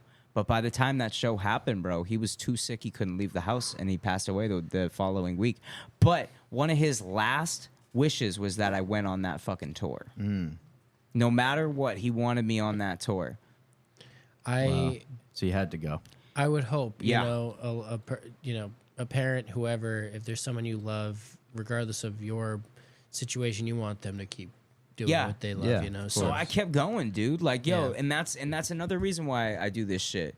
I got too much on my back. I got too many of my people on my back. You know, I made promises that I need to keep. It's so much bigger than the music, and it's so much Yeah. deeper than the art. This is a spiritual thing, you know? Right. And that's why I'll bring it back. That's why I respect the art so much. This is a fucking spiritual thing. And people don't understand that. They play with it. They act like this is a fucking hobby or this is a fashion statement. Yeah. This is a fucking life. So they're making, whatever they think is popular right now or what's going to pop Right. off on TikTok. And Right. Yeah. Making it for all the wrong fucking reasons. Right. And that's why they'll be where they're going to be, and I'll still be doing it at the fucking highest level, dude. Yeah. I mean, it's why you've connected with so many people and why you're able to, put out a message on Instagram and say, who can host my listening party? And across the country, there's people that are opening their doors for you. Right, That's right. because you've connected with them on a personal level. Yeah, exactly. And I never for a second take that for granted. You know what I mean? And pain shared is pain lessened to an extent. You know. Absolutely. And it's That's good. why people listen to sad music. Right, and it's Yeah. it's cathartic for all involved, for sure. Yeah. But yeah, man, that was a really, really, really strange time in my life. So bringing it back to like the Webby tours and stuff, Yeah. there's always been some sort of dissonance because, and this is the part of me that like stays humble within this whole world of music, because there's always been the dissonance. Like my first tour ever, Vans Warped Tour. Yes, I was on Vans Warped Tour, but I was also handling the affairs immediately following my father's passing. Yeah. Whereas like with the tours with the Webby thing, this was shortly after I moved back from LA. At this moment in time, I was broke, like extremely broke. Like I was living at my mom's house and borrowing her car to go and DoorDash. Broke, bum. You know what I mean? And I would go and I'd do these tours with Webby, and I'd play for like 2,000 people one night, and then the next night I'm back home at my mom's house taking out the trash for my bubby, and waiting for my mom to come back with the car so that I can go and do a DoorDash. You know what I mean? It's always been that. It's never been just straight whoosh. Yeah. And that's the way these people, like, they try and make it look. Oh, so when I call you rich, I'm way off. I mean, yeah, I'm not rich. Every penny that I've made has all gone back into the business. Yeah. You know? Smart. That's smart. I That's mean, very I'm smart. definitely at a point now where like I live alone. I have my own place in West Roxbury. I have a fucking car. Like these are all amazing things that were not handed to me. And I don't take it lightly for one fucking second, for one moment. Yeah.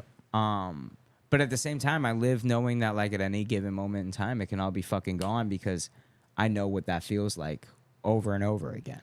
I've had to start over from scratch with a fucking trash bag of clothes multiple different times in my life. You know? Yeah. You know what it feels like on all ends. Well, you know, it's funny because it's not funny. It's not haha funny, but the interesting part of that is, you know, that like, and I've heard, people say this in many different capacities, but it's like, you know, you're afraid of getting punched, you're afraid of falling down, you're afraid of whatever, like, and that most terrifying thing that you don't want to happen, like, you know, you all you have now is a trash bag of clothes and you're trying to find a place to crash. Having survived that more than once, you know, that's not the end. Like, some people are so afraid of that, and that's like, if that happens to me, that's it, I'm done. Like, you know, and, but like, you're not. You can keep going. There's more to do. And it's like, don't let that be the end all be all of the fear of that. And like, you know, so I your perseverance and resilience to be able to come from that and know, like, this is, you know, it's not like you want to be there again, but even if you were beaten down to that point, you can survive again and keep doing what you want, because like you said, this is it. You're not trying something else. Like, this is going to happen. Right. And like, dude, like, you can't let it win. You can't let that fucking voice in your head win. And I say that so that I can hear myself say it too, because I still got it. I still deal with some mental health shit. You know what I mean? I'm not very vocal about it, but like, you know, you start learning a lot about yourself the older you get, and the more work you do on yourself, and, you know, the therapy and you know, all that fun shit. You know what I mean? But it's just a matter of like fighting. You gotta wake up. You gotta wake up every single day and fight. You gotta fight. You know. You said this on our last episode too. You said there's things you fight for every day. Really? Yeah, you I did. do remember that. Yeah. No shit. You did, yeah. Yeah, I'm still here, and I'm still fighting, and I'm not going down easy. You're going to have to fucking kill me, you know? I did notice that. I whispered it to Jack when you first walked in. I was like, this guy's a fighter. This guy's going to fight me right now in my house. Definitely. This guy's going to slap my bunny. Whoa. Luckily, you didn't. Yeah, you can slap buns if you want. Slap buns is crazy. That is a little wild. We're going off the rails. We're talking about touching muscles. We can at least talk about slapping buns, dude. I feel bad, though. We haven't talked about your new album at all. I know, dude. Yeah. Let's do it. We did a little bit. I will say, though, the long form thing, check out Holy. Check out Holy. It's the long form. Let's talk about how you hate short form content. Yeah. I didn't mean to shoehorn it in like that, but this is related. But it is related to the new album and everything. Like, this is your new thing. You're kind of like screw short form content. Well, I mean, I've been doing it. Yeah. It's a necessary evil. This is cocky Justin. He just changed. No, it's a necessary. It's a necessary evil for sure. Well, yeah, no, you got to do it. So here's the thing, right? It's like, I mean, there's a tasteful way to do it, and I'm you know, trying to find a balance. Everybody's got to keep up with the times, you know what I mean? It's either you keep up with the times or you get fucking rolled over, but also in that same token, you need to keep in mind that, like, being an artist, it's our job to influence culture. It's our job to influence what people are drawn to, what people enjoy, what the expectations are, and where the bar is. And that being said, the reason why it's so saturated is because people are copying everything that's working for someone else. Yeah. And what worked for one person was a low quality video of just like some brain rot, you know, attention grabbing thing. Skibbity toilet And type then what stuff. happens is the imitation comes into play. Mm-hmm. And it's just a domino effect of that. Yeah. So Who's now an artist that does that you can think of?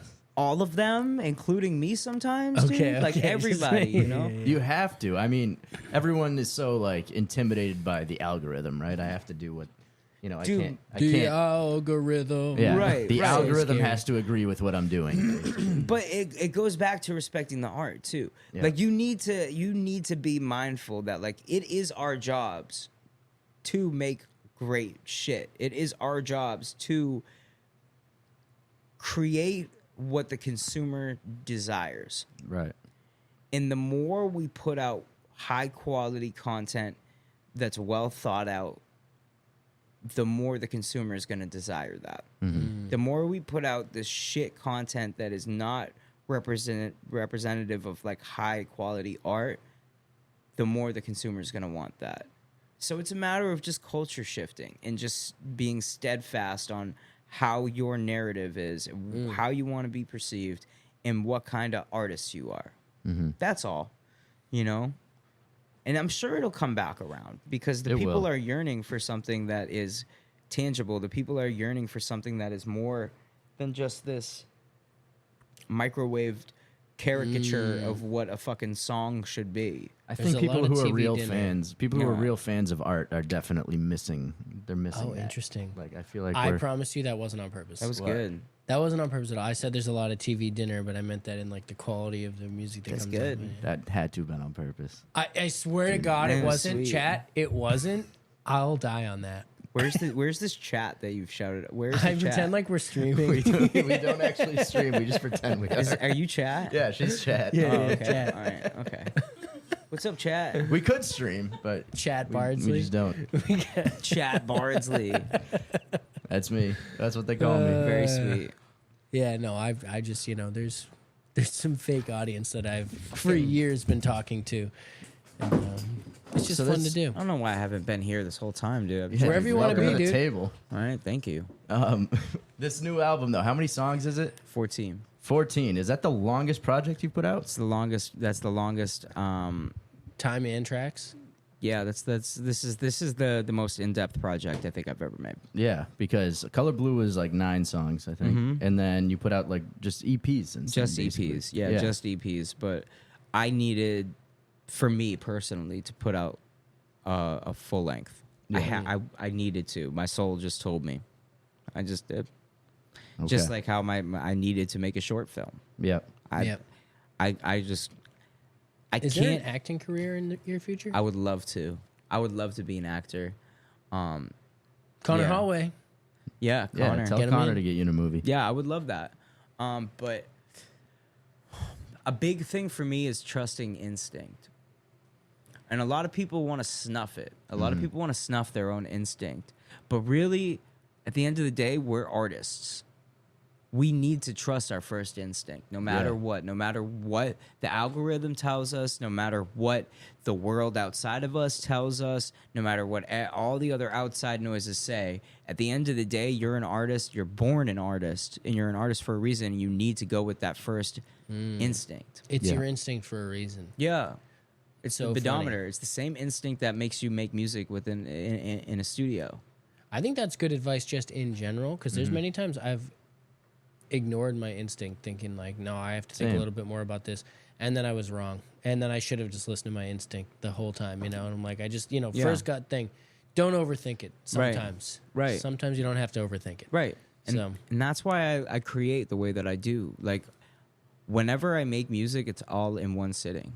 So I'll go to the studio, and in a perfect world, we'll make the beat. I'll write the song. I'll record it all in one sitting or in one block. We'll not give any time between me and the song. Okay. There's people that will say like, 10 songs in 10 hours, whatever. Like, you can record like that fast, or is it like one song a day?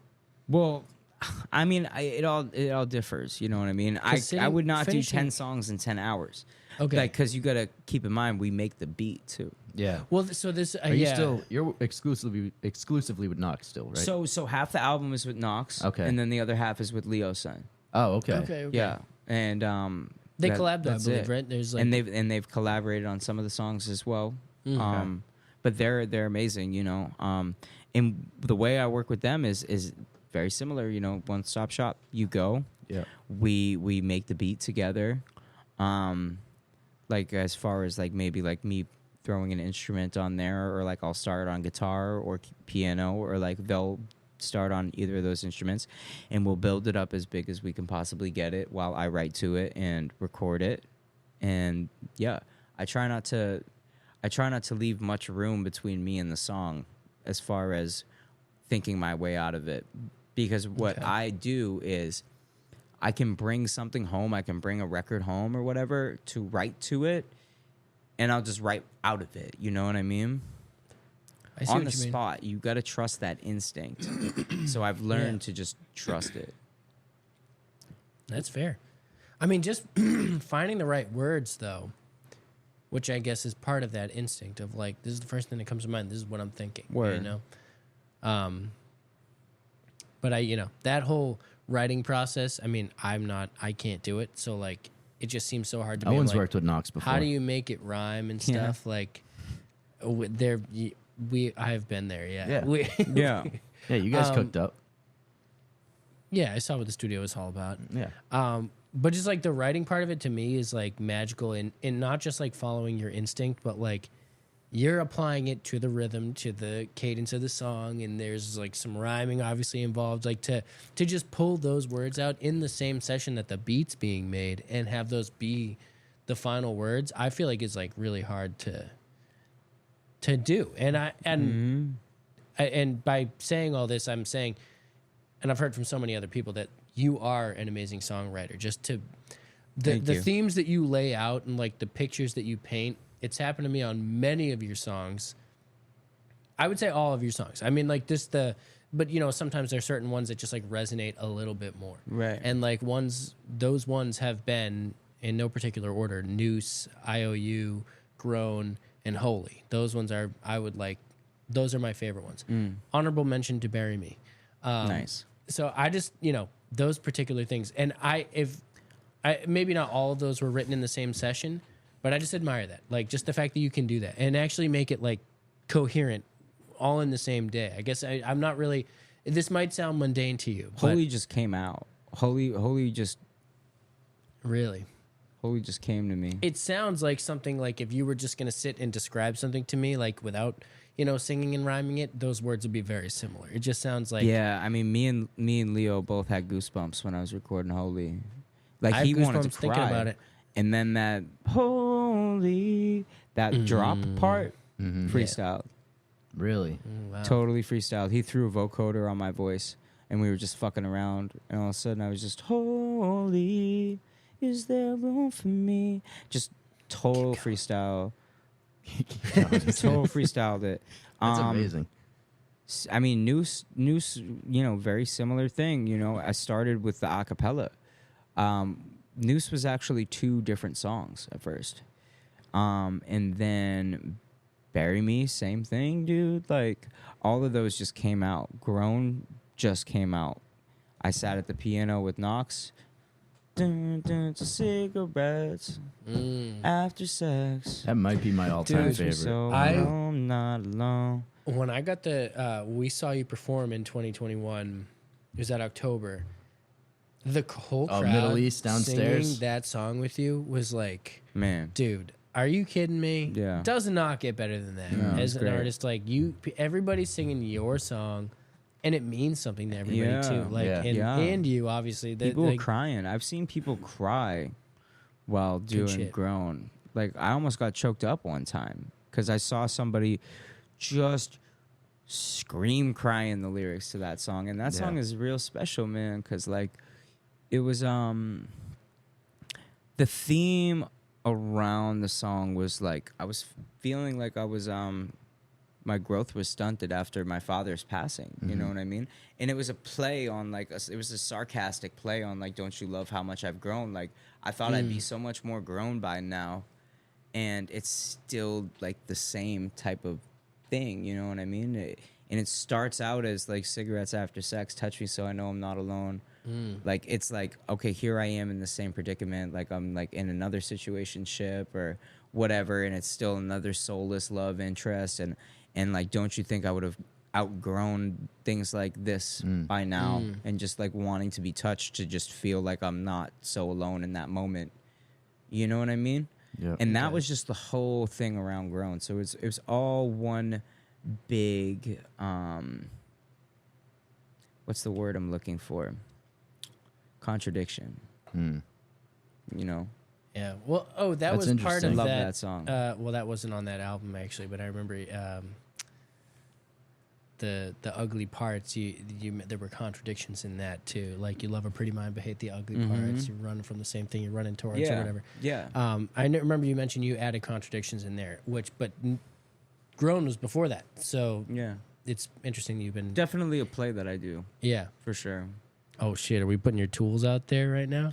Yeah, I mean, yeah. Uh-oh. People pay attention. You know Yeah, what I mean? yeah. I can't draw a perfect circle.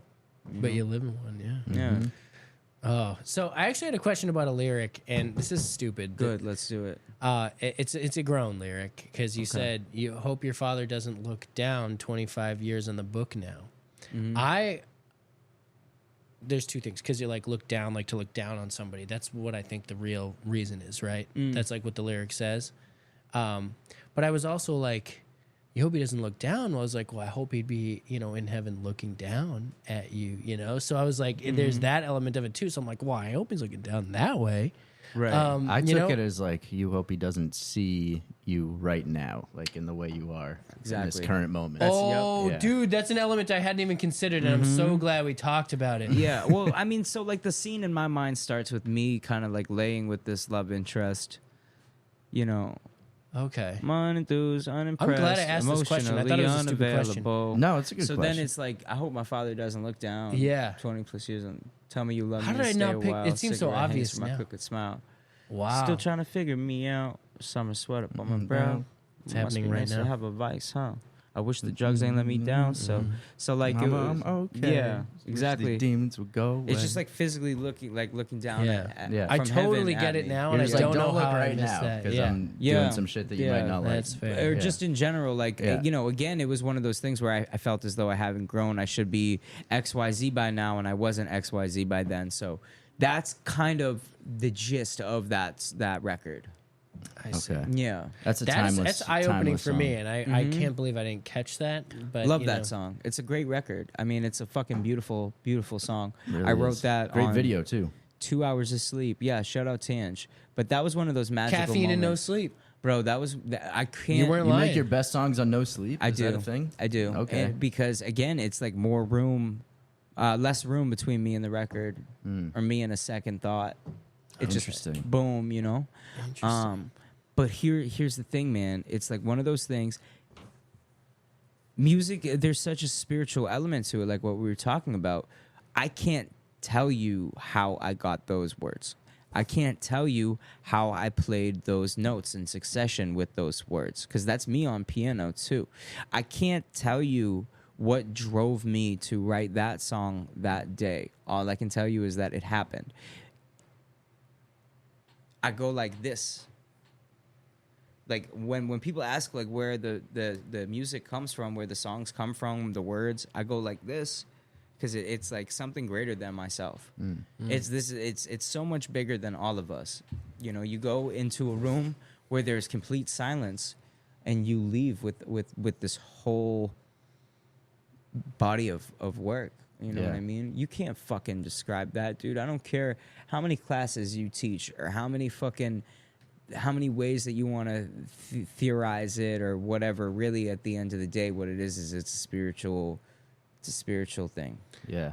Yeah, I do think the spirituality part of it, and it's so cliche to say, but like I do think like music has like a magical element too. Like Yeah. you can kind of command people's feelings, and like there's songs I just can't listen to or like I'm gonna cry, or like there's Right. also songs that I listen to and I'm like, this isn't the setting because I want to fucking flip out right now, Right. like when I hear this song. So Yeah. it's just something about, and I've always noticed like It's the way. if you watch a crowd that knows a song and is into that song, it's like they're being commanded by the magic of the music. It is. Like It's it's like beautiful. crazy Yeah. to see, and to like even have like those momentary glimpses of seeing the crowd being like that.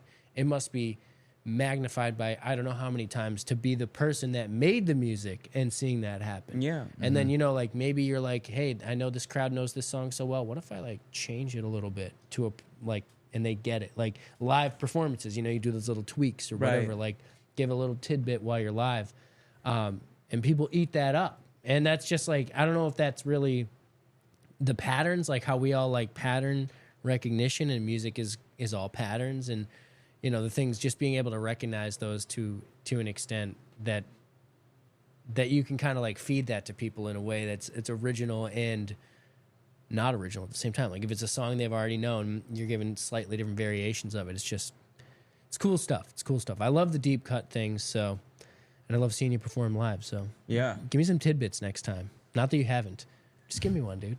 What do you mean? Give me a tidbit. I don't know. Change. I don't know. Next time, maybe like you're saying cigarettes after sex. Like, look at me and wink. Oh, And then, you know, Oh, okay. That's what you meant. All right. Yeah. I'll point you down. yeah. Or just say cigarettes in a really deep voice. Yeah, Just cigarettes. I can do that. That's easy. I can do that. People love that stuff. I love that stuff. 100%. I got you, bro. Yeah.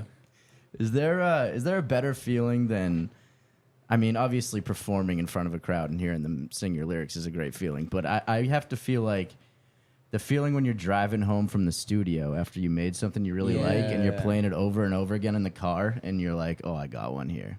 That must be amazing. Bro, yes. Yeah. So, fun fact, I got pulled over for speeding after I recorded Bury Me.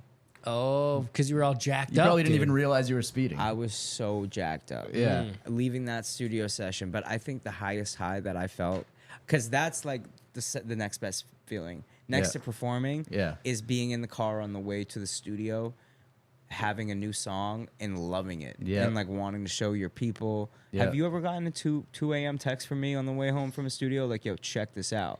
I've Like, definitely gotten texts from you like, yo, check this out. Yeah. Like 100%. Like, yeah. I definitely when you get excited about your music. I mean, I'm going on like almost a decade with Jack here, dude. I get That's it. true. You we know go what? back. I get it. I was at the Color Blue listening party that you had at Mass Apparel, which isn't there anymore. Yeah. That's the first time I met You you. know what's so crazy? You asked me if I wanted to come to this, and I was And you busy didn't. that night. No fucking way. I think I was definitely busy. Yeah, I had Holy something to do. shit, dude. Yeah. I mean, no, so that's the best. But dude, when I recorded TV Dinner and I went home with it, because we did TV Dinner all in one sitting in one day. Yeah. Like literally recorded it and mixed it in the same day, and that is what you hear today. No revisions, no changes to it, nothing. Because the original track wound up getting deleted or something, the original file. So Okay. the bounce version that we have is the only version. Wow. No stems. Nothing. It all got Sad. fucking fried. Whose fault is that? I don't know, dude. I don't know. No, it's like, because that's never happened before with Knox and I. Yeah. Never. He's always very good with that shit. Came so out it's great somebody else? regardless. But dude, on the way home, I played that over and over and over and over and over again because I knew this is my sound. Yeah. I need to sing. And it turns out that was the first song that people were really like, oh my God, like this guy's really good. So Dude. you knew that. You knew it was going to get that kind of reception. I knew it could go either way. Yeah. But I just knew I liked it. And Yeah. I'd never made a song that I really liked before. Okay. I made songs that were passable, and I was like, okay, this is all right. You're like, I can spit. Right, but Yeah. this was like a holy shit, like I enjoy this song a lot. Yeah. You know? I remember it blew up on Facebook. Like, Yeah. went crazy Yeah, on yeah. Facebook. That's Yeah. how I found it. I was like, who is this guy? I think I had heard about you before that, though, because I wrote like a rap article in like 2016 about local rappers, and someone commented and was like, you got to add Justin Clancy on there. Really? Yeah, this is actually how I first discovered you. No fucking And then, way. so I remember looking you up. I remember I found you were at like South by Southwest at that time, or like around that time. So I dropped. Rich. So, dude, I put out TV Dinner when I played South by Southwest, and I think it was me and Jack Harlow. No way. No way. And we performed. Is he as lame as people say? No, He a seems cool sweetheart. as fuck. Oh was a yeah, is he sweetheart. as cool as people say? We'll cut out that first one. No, he was a sweetheart, man. And it He was, seems like a great guy. dude, it was me and Jack Harlow, and we performed for like 8 people in a bar in Austin, Texas. Yeah, that's well before he popped off. well Yeah. before he popped off. Well before No he way. popped Shoot him a off. DM and be like, remember that time? Yeah, Remember that? I don't think so. He's not even popping anymore. What happened to Jack Harlow? He's popping. No, I don't think he is. Jack Harlow is very famous. Not anymore. No, he is, dude. He's pretty famous. I think Jack Harlow might be washed. Chat. Chat, let us know. Dude, what happened? What streamer Owen is crazy. Yeah, he's out of his mind. I just want the chat to chime in. Because I'm pretty sure Jack. Is Jack Harlow washed, chat? Let me know in the comments. It's fucking insane. Okay, well, that tells me you have never Jack watched Harlow the show reached- because I always tell people to shout out in the comments. Yeah, and tell us sound that. off in the comments has been a Sound catchphrase off. for years. Sound off. Yeah, chat love sound that. off. But no, Jack Harlow, yeah, he reached that like level of fame where he's like, you know, he could put out some whack stuff and he's still very famous. But he Like, was very cool. Yeah. You know Yeah. what else I discovered recently? One time I did this show. It was a sneaker convention in Boston. Was laced? In the Seaport, before the Seaport was the Seaport. Yeah. It was at like a hotel or something like that, like the big convention center. And I was looking at the flyer recently because I keep all my flyers. And it was like me. That's gonna be a sick mural someday, Dude, yeah. And it was me and all these artists. And you know who else was on it? Was Fetty Wap. No way. Oh, where's Fetty What year Wap was this? today? 2015. Bro, Fetty my Wap was on gosh. top of the world in No. 2015. This was right before he right popped. before. Oh my Like, god. Literally, you Literally, must have been like January 2015. I was gonna say 'cause he- 2015 was his year. No. Yeah. No. So this was literally right before he fucking popped. Wow. Like Okay. months before he popped. I think maybe the time of the announcement of the show and then the show, he fucking, No way. because he didn't go. Okay. Oh, I see. Yeah. But yeah, Fetty Wap was also on the flyer. Wow. So, fun fact. Crazy. Never got Now to he's meet in Fetty jail. Wap. Never got to meet Fetty Wap. And he's still in jail? I don't know. believe he went to jail for like trafficking drugs. I don't think you just get man. out. Yeah. Should have had his trap queen do That that was for a him. thing. Right. No. That was definitely a thing, dude. More like Fenty Wap. That was have you guys seen the acapella group, the Fetty Wap acapella group? They Yeah, only sing yeah, Fetty Wap songs. Have you seen I that? have seen that on Yeah. TikTok. Yeah. That's funny. They as ran fuck. out of songs though. 'Cause- Yeah. Whatever. You know. oh well. They can do remixes. Very limited catalog, unfortunately. He had like 5 hits within like a couple That months. Yams cover he did was fucking sweet, dude. Which one? So originally it was a song by Masego called Yams, Okay. and he did like a rendition of it. Can I get to the yams? I don't know that one. Sweet yams. I don't know that one. Show me the way. Cause I Sounds got fire. bills. I'm Dude, gonna you gotta listen on come the to way home. karaoke. I Yeah, feel like I'll you have. fuck some This guy karaoke up, loves dude. karaoke. Yeah, and Justin's been He got avoiding me it. into it, honestly. You've been avoiding the subject. You don't want to karaoke with us, dude. No, I'll karaoke with you. Our schedules didn't align for the last karaoke. We'll make That's it work. true. Yeah. I'll For, karaoke. Yeah, we'll do it for my birthday. Karaoke, Steve Aoki, whatever the fuck. Let's do it, dude. I'll have to cut Okey-dokey. that part out, but we will do karaoke soon. Deal. All right. Yeah, deal. yeah, that works. I feel like that's like cheating, having an actual singer do karaoke. No, it could you know? suck. Yeah. I could Oh, fucking actually, vomit, yeah. dude. I saw a video of you doing karaoke once. What did you Yeah, say? I sang "Who Let the Dogs Out" by the Baja Men. That's hard to sing well, though, right? Like, I you fucking can't- nailed it. Oh, I okay, brought okay. that. I brought the energy in that song bitch. Interesting. we thought that song was so sick when we were in like kindergarten. It's We should all get Still up sick. and do It a is pretty trio of "Creep" by Radiohead. I feel like we Great nailed song. that. It's a great song. All would three love of us that. together trying at different registers, not in sync. like different octaves. yeah, yeah. Let's do it. We're all off key. Yeah, I'm down. That's honestly, I don't think cool. you can do it any other way. I think when you think about it. Yeah, I'm super down. Let's do it. Creep on the Karaoke way. sesh, Boston's Big Karaoke. I actually think it could be a fun night. I We agree. just get people to come out and do karaoke that are Everyone. like semi-involved in music at all. It'd be Yeah. fun. I'm down. Could be the move. We're gonna maybe try it at Viva We got to get John Karaoke. Glass there. I want to hear this voice. Yeah, you need John Glass. That could there. be. We might have to cut that out. Is this really top secret? I can't talk about John Glass's No, singing. I don't dude, know. no, it's been long enough. We can. Yo, John's a great singer. We How can come he never fucking sings? Talk about that. He's shy. He is shy. Okay, She's well, a we shy gotta get guy. him back on, and we're gonna be like, you actually can't do this podcast until you sing. Oh, And he he'll would just never. leave. He Yeah. would be fucking terrified. No. Well, anyways, I just think you have a great voice, dude, and you should come do I agree karaoke with with that. us. All right, deal. Deal. Great So- voice, great songwriter. Yeah, One of the great songwriters of our generation. Honestly, I'm not even joking. That's for real, you know, yeah, no, that is I real. honestly believe Many more to come, dude. Many more to come. I still haven't even written my best song yet. I love that. Can we get new Justin Clancy merch right now? About to. There's a drop coming. There's Let's a drop go. coming like extremely soon. Like Okay. literally just put my order in yesterday. Okay. Ooh, we're gonna have to talk shop because Need that. I got some heat distributors. coming. We're looking for distributors. I right got now. some I can put you on. I can get you my boy. He's been doing my merch for like a decade, bro. We keep Okay. talking Shout about out it, the but like tab. we are doing more merch. More. We have like some of the old drop from back in the day, but Yeah. we're We're doing new getting shit. T-shirts with a picture of Owen working at Fenway. We got one of those Wiener. too. Yeah. Sausage They're guy, coming. dude. Let's Yeah, go, dude. yeah. Ask me about my wiener. It's a reference to a movie. Okay. Yeah, I got it. People don't know that. I got it. I forget the movie, but I've definitely Accepted seen it. with Justin Long. Yeah.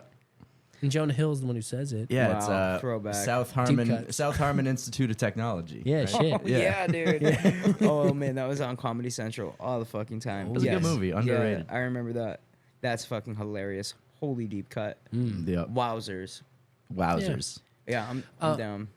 So it is JustinClancy.com is the website. This is where we get the merch. You get the merch, you get the tickets. Yeah. Okay. Yeah. PeepJustinClancy.com. Keep an eye out for the drop. I fucked up. When you were doing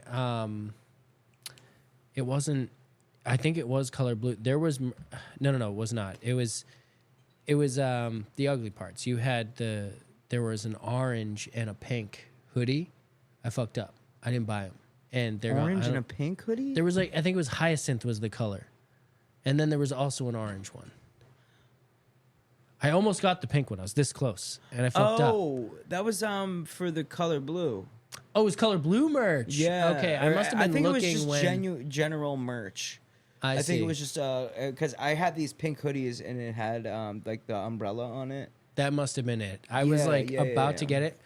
Was that for changes? Yeah. Yeah. Yeah, I like pastel colors. That Justin was Bieber fucking- stole that fucking song, dude. We talked about this Changes- last Yeah, time dude. too. Yeah, we did talk Yeah, about this dude. last You time. were He gentle stole that. about it, Also, but that's he an stole it. underrated song of yours incredibly that underrated. I feel like you record. never perform it, do you? I never performed. Why it. not? No, I love that song. I People are don't gonna know, cry, dude. I don't know, dude. It's a great They don't have enough song. mops. That's a slept-on Justin Clancy song. You yeah. gotta promote that one more. I should Do it, yeah. I love that song. Baby, I've been gone since That actually might be Monday. my favorite. I don't know. I can't pick a favorite, but it's up there. I ain't have nowhere to go. That's a good one. And I'm just looking for some cover. Ooh, some shelter. That's a great Shelter song. from the storm. Oh, and high note right now. Yeah. I forget Wait, the words. what are the lyrics? Hold on. So won't you come and pull me So won't you come and pull me closer? Ooh. Yeah, he got it, man. Oh man. Control. There- Ooh. There we go. Hell yeah, dude. You nailed it. Look at it. That's your man. We right love there. singing on this He podcast. killed that shit. Sang that shit, No, boy. man, that sounded Yes, way better in my sir. headphones than it probably did on. Story of my life, dude. Do Story of you my fucking record life. with a vocal chain or do you go straight in and then edit after? There's a vocal chain on my voice, yeah. So you're never hearing your raw vocal. There's always a little bit of EQ or whatever on it. Yeah, for sure. I mean, I've definitely recorded my raw vocals before. Yeah, yeah. I know what they sound So like. you have like the chain up to a certain point where you know like It's it not needs too this different. no matter what. Yeah. It's not too different. You know what I mean? And I'm not like an auto tune guy. Thank goodness. Yeah, I I don't didn't, use. I didn't think you were. I don't use auto. There's got to be a little bit of pitch correction though, right? I mean, Melodyne, yeah. Melodyne for sure, but like the slightest. You Yeah. know what I mean? Like we don't do. Everyone crazy uses shit. that. Yeah. We don't do crazy shit to my vocals. I see Yeah. literally memes about like old heads being like, "Don't you dare put that on my vocal track." It's like, but you sound wrong. And they're like, "Wait, we could Right. just tweak it like a little bit. It's like Yeah. normal to do. It's not like we do like a ton of my vocals. Like, obviously there's like compression and it's ran through, all types of different channels and like there's some EQ and stuff. But And I it's know not like if we you're- fucking hide it or crush it or like kill it. Yeah. I mean, it's going to happen regardless, but I sometimes wonder, like, does that impact what you're hearing in the headphones? Like, are you hearing a little bit of correction already? So, like, does that influence how you project? Or, Yeah, like, well, probably not at this point, but I mean, it could, I don't have a vocal chain when I perform live.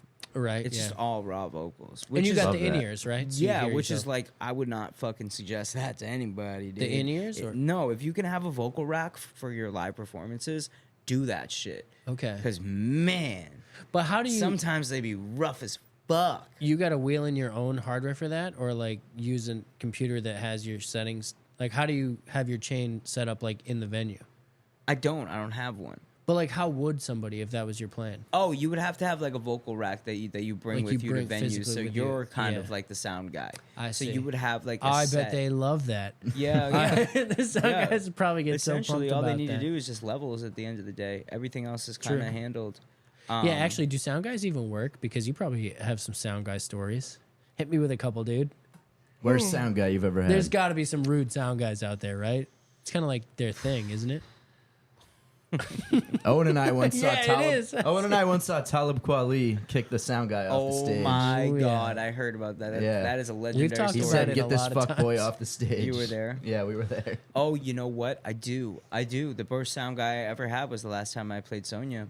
Really? Okay. The worst Oh, sound. we were there. Oh yes, I Yeah. remember that. Yeah, Yeah. yeah. You know damn well. The whole crowd was chanting. Well, at him because you to kept turn up being the- like, yeah. you took your in-ears out. It was Yeah. so much Yeah. more than that, though. It's so much more than that because it's like, It dude, was specific requests. Like, we also, as the audience, were like, I can't even hear you. Like, exactly. it was exactly. like so weird. We I'm were like, That's all when you yelling know at it the gets sound bad, guy. bro. That's when Yeah. you know it's bad. You know it's bad when people in the audience that aren't even musicians are going to the sound booth like, hey, this is something's fucked up here. yeah. You know what I'm I like mean? turning around like during the performance, like, is he working? And he was just like, very stoic, didn't want to hear it, didn't want to talk after the show. it didn't look like he I've was. had yeah. experiences with sound guys that have butchered a whole entire show and have apologized in person after and been like, yo, I'm sorry. I understand. Like, you know.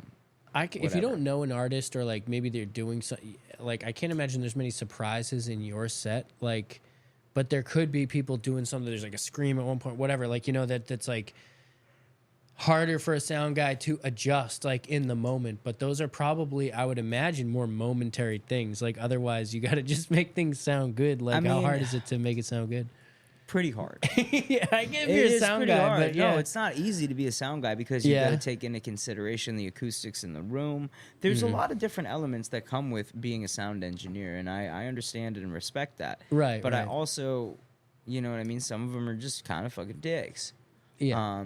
But also, It sounds like a lot of them. It's the ones who act like they don't want to be there, that like they don't want any criticism. or Yeah, anything. Those are But the ones in that that are the same dicks. token, you know, after they do it for such a long time, they got to deal with artists, and they probably think all artists are fucking divas, all artists are pains in the ass. True. And you know what I They mean? probably become divas too. They're you know, like, I mic'd up a drum set. lead for singers Aerosmith. and stuff don't have the best reputation when it comes to treating crew good. So Mm.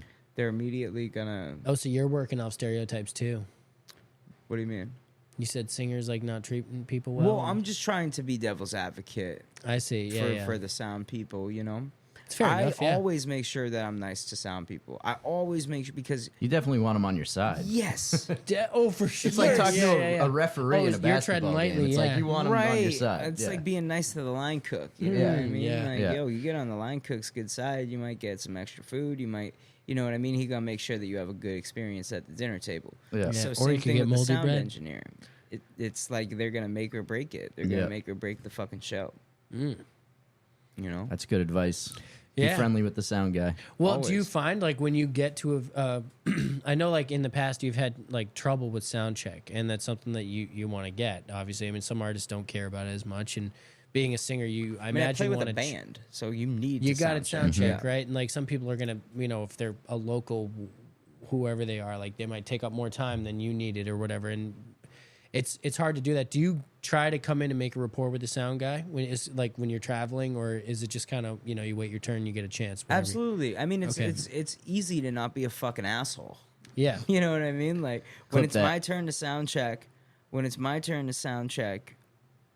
I make sure that like I'm nice and I'm polite, and I let them know exactly what it is I want, exactly what it is that's needed for inputs and stuff like that if they didn't already get the input list prior. And just don't be a fucking prick. You know? Well, that's good you're clarifying the list, because I feel like I've been to a couple performances where like the wrong song starts or something, and it's like, you didn't clarify this? Like I feel like, and maybe those are mistakes, but it's all half of it's on the artist, and you know, you got to make sure you're delivering those things too. The Right. setting expectations is really all it's all Well, about. and it's something that's learned. I mean, there's so much that goes into a show. It's so much more than just like showing up and like being a fucking rock star, you know? Yeah. It's people's expectations of what it looks like on the artist to go and perform a show versus what it actually is like as an artist to go and perform a show are wildly different, and there's a lot of things that you need to learn over time, how to navigate, how to talk to people within the venue, how to make sure that everything runs smoothly and on time, and then also getting yourself right prior to the show. Like leading up to shows, dude, I do a vicious fucking cut. I restrict my diet so that I move around properly. I make sure that I run on a treadmill. Yeah. And like, there's a lot of preparation Ooh, that do you goes do into that Plus, you thing wanna where look you good on practice your stage, set too. while you're Yeah. on the treadmill? I have. Does that help? I know that's a Miley Cyrus thing, right? Yeah. It's a Miley Cyrus thing. Yeah. Yeah, I think Shelly talked about doing it too. It's a thing. It is a thing. I mean, it all depends on how seriously you take it at the end of the day, you know? But there's a lot that goes into it, you know? It's not just like showing up and, you know, you got to be there. I get to the venue early. I talk to everybody that works at the venue and make sure that you make a good rapport with everyone so that they remember you next time you come. Yeah, that's huge. Do you find that regionally people behave differently? Like are the like regional stereotypes true? Like people are snippier in the Northeast, like more friendly in the South, or like, you know, Midwestern people are super friendly. I don't know. right? I'm just That's what they curious. Like, say. what is it like going from place to place? It's like there's a universal language when it comes to being a touring musician to an extent. You know what I Okay. mean? Where it's like everybody kind of knows. But I will say people in the Midwest are sweethearts. Yeah. They're so nice. But also I've had some people in the Midwest that have been fucking assholes. Yeah, I'm sure. Humans are humans, but the universal language is within the music industry. If you're not near any oceans, I could see why you'd be kind of pissed off all the time. Dude, you know? I have like a theory about landlocked states. Yeah, Yeah. for sure. Yeah. For sure. It Well, you doesn't- know how much I like staring at the water. I do. you know, I was looking at so- the water the other day, Yeah. thinking of you. Thinking about Jack? Yeah, it's Wow. important. I was It's thinking important. about you thinking at Yeah. the water. Dude, there's You gonna ever be a stare song. at the water? I love staring You at the ever just water, but it look? sounds like there's a song going to be written You about ever you just soon. stare at the water? Oh yeah. No, after the last Watch time I it played smash. Bright Music Hall, me and Jack and like a bunch of people, we were all gallivanting around the seaport, and then we just go and Jack is just like, "You're drunk too." I was in the back. Yeah, he was in the back, and First I I've look ever over. heard. I look over and Jack is just staring at the water. taking it all in, dude. Yeah, I was just taking it looking all at in. the water. I'm like, I yeah, was dude. contemplating life, and then you posted me on your Finsta. Yeah, I was like, Yeah. you ever just look at the water, dude? You ever just fucking look at it? Yeah, he killed Nice. it. That was great. Yeah, you got to That was look at the really water. sweet. I'm big on that. What else? What else? Ask me something about the album. I got one cigarette left in me, Owen. Okay. All right. I want to rock.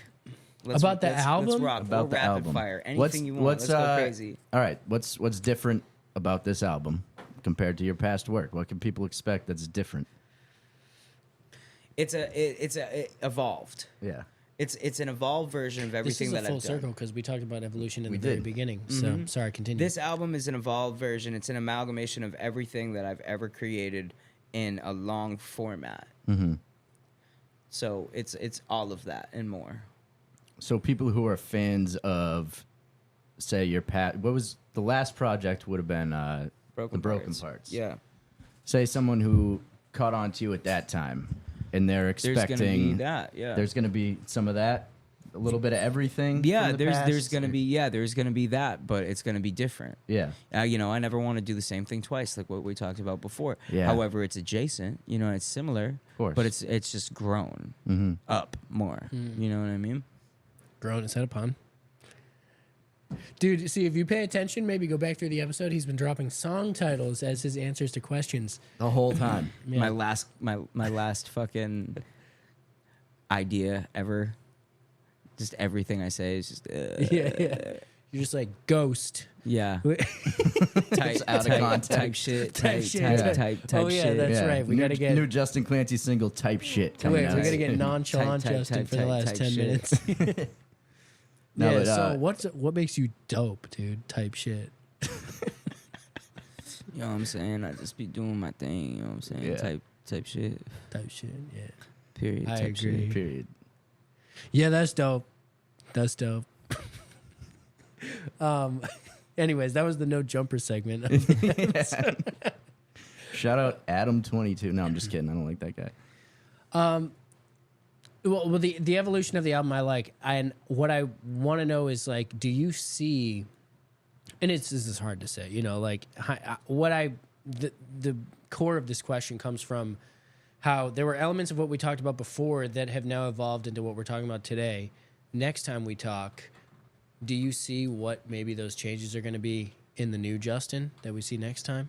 Not yet. No, I have no Okay. idea, not the slightest. Might be clear in the next conversation, but right now, who knows? Yeah, I don't drive the boat. Mm. The art does. I just follow. I like it. I like it a lot. Yeah, man. Do you Hell yeah. record at home too, or are you specifically going to the studio? Like, is that? I know you said you do it all in the same place, but like, is it? Are any of these thoughts at home beforehand? You're not getting sent beats ever these days, are you? Or like no. a track necessarily? Yeah. No. Okay.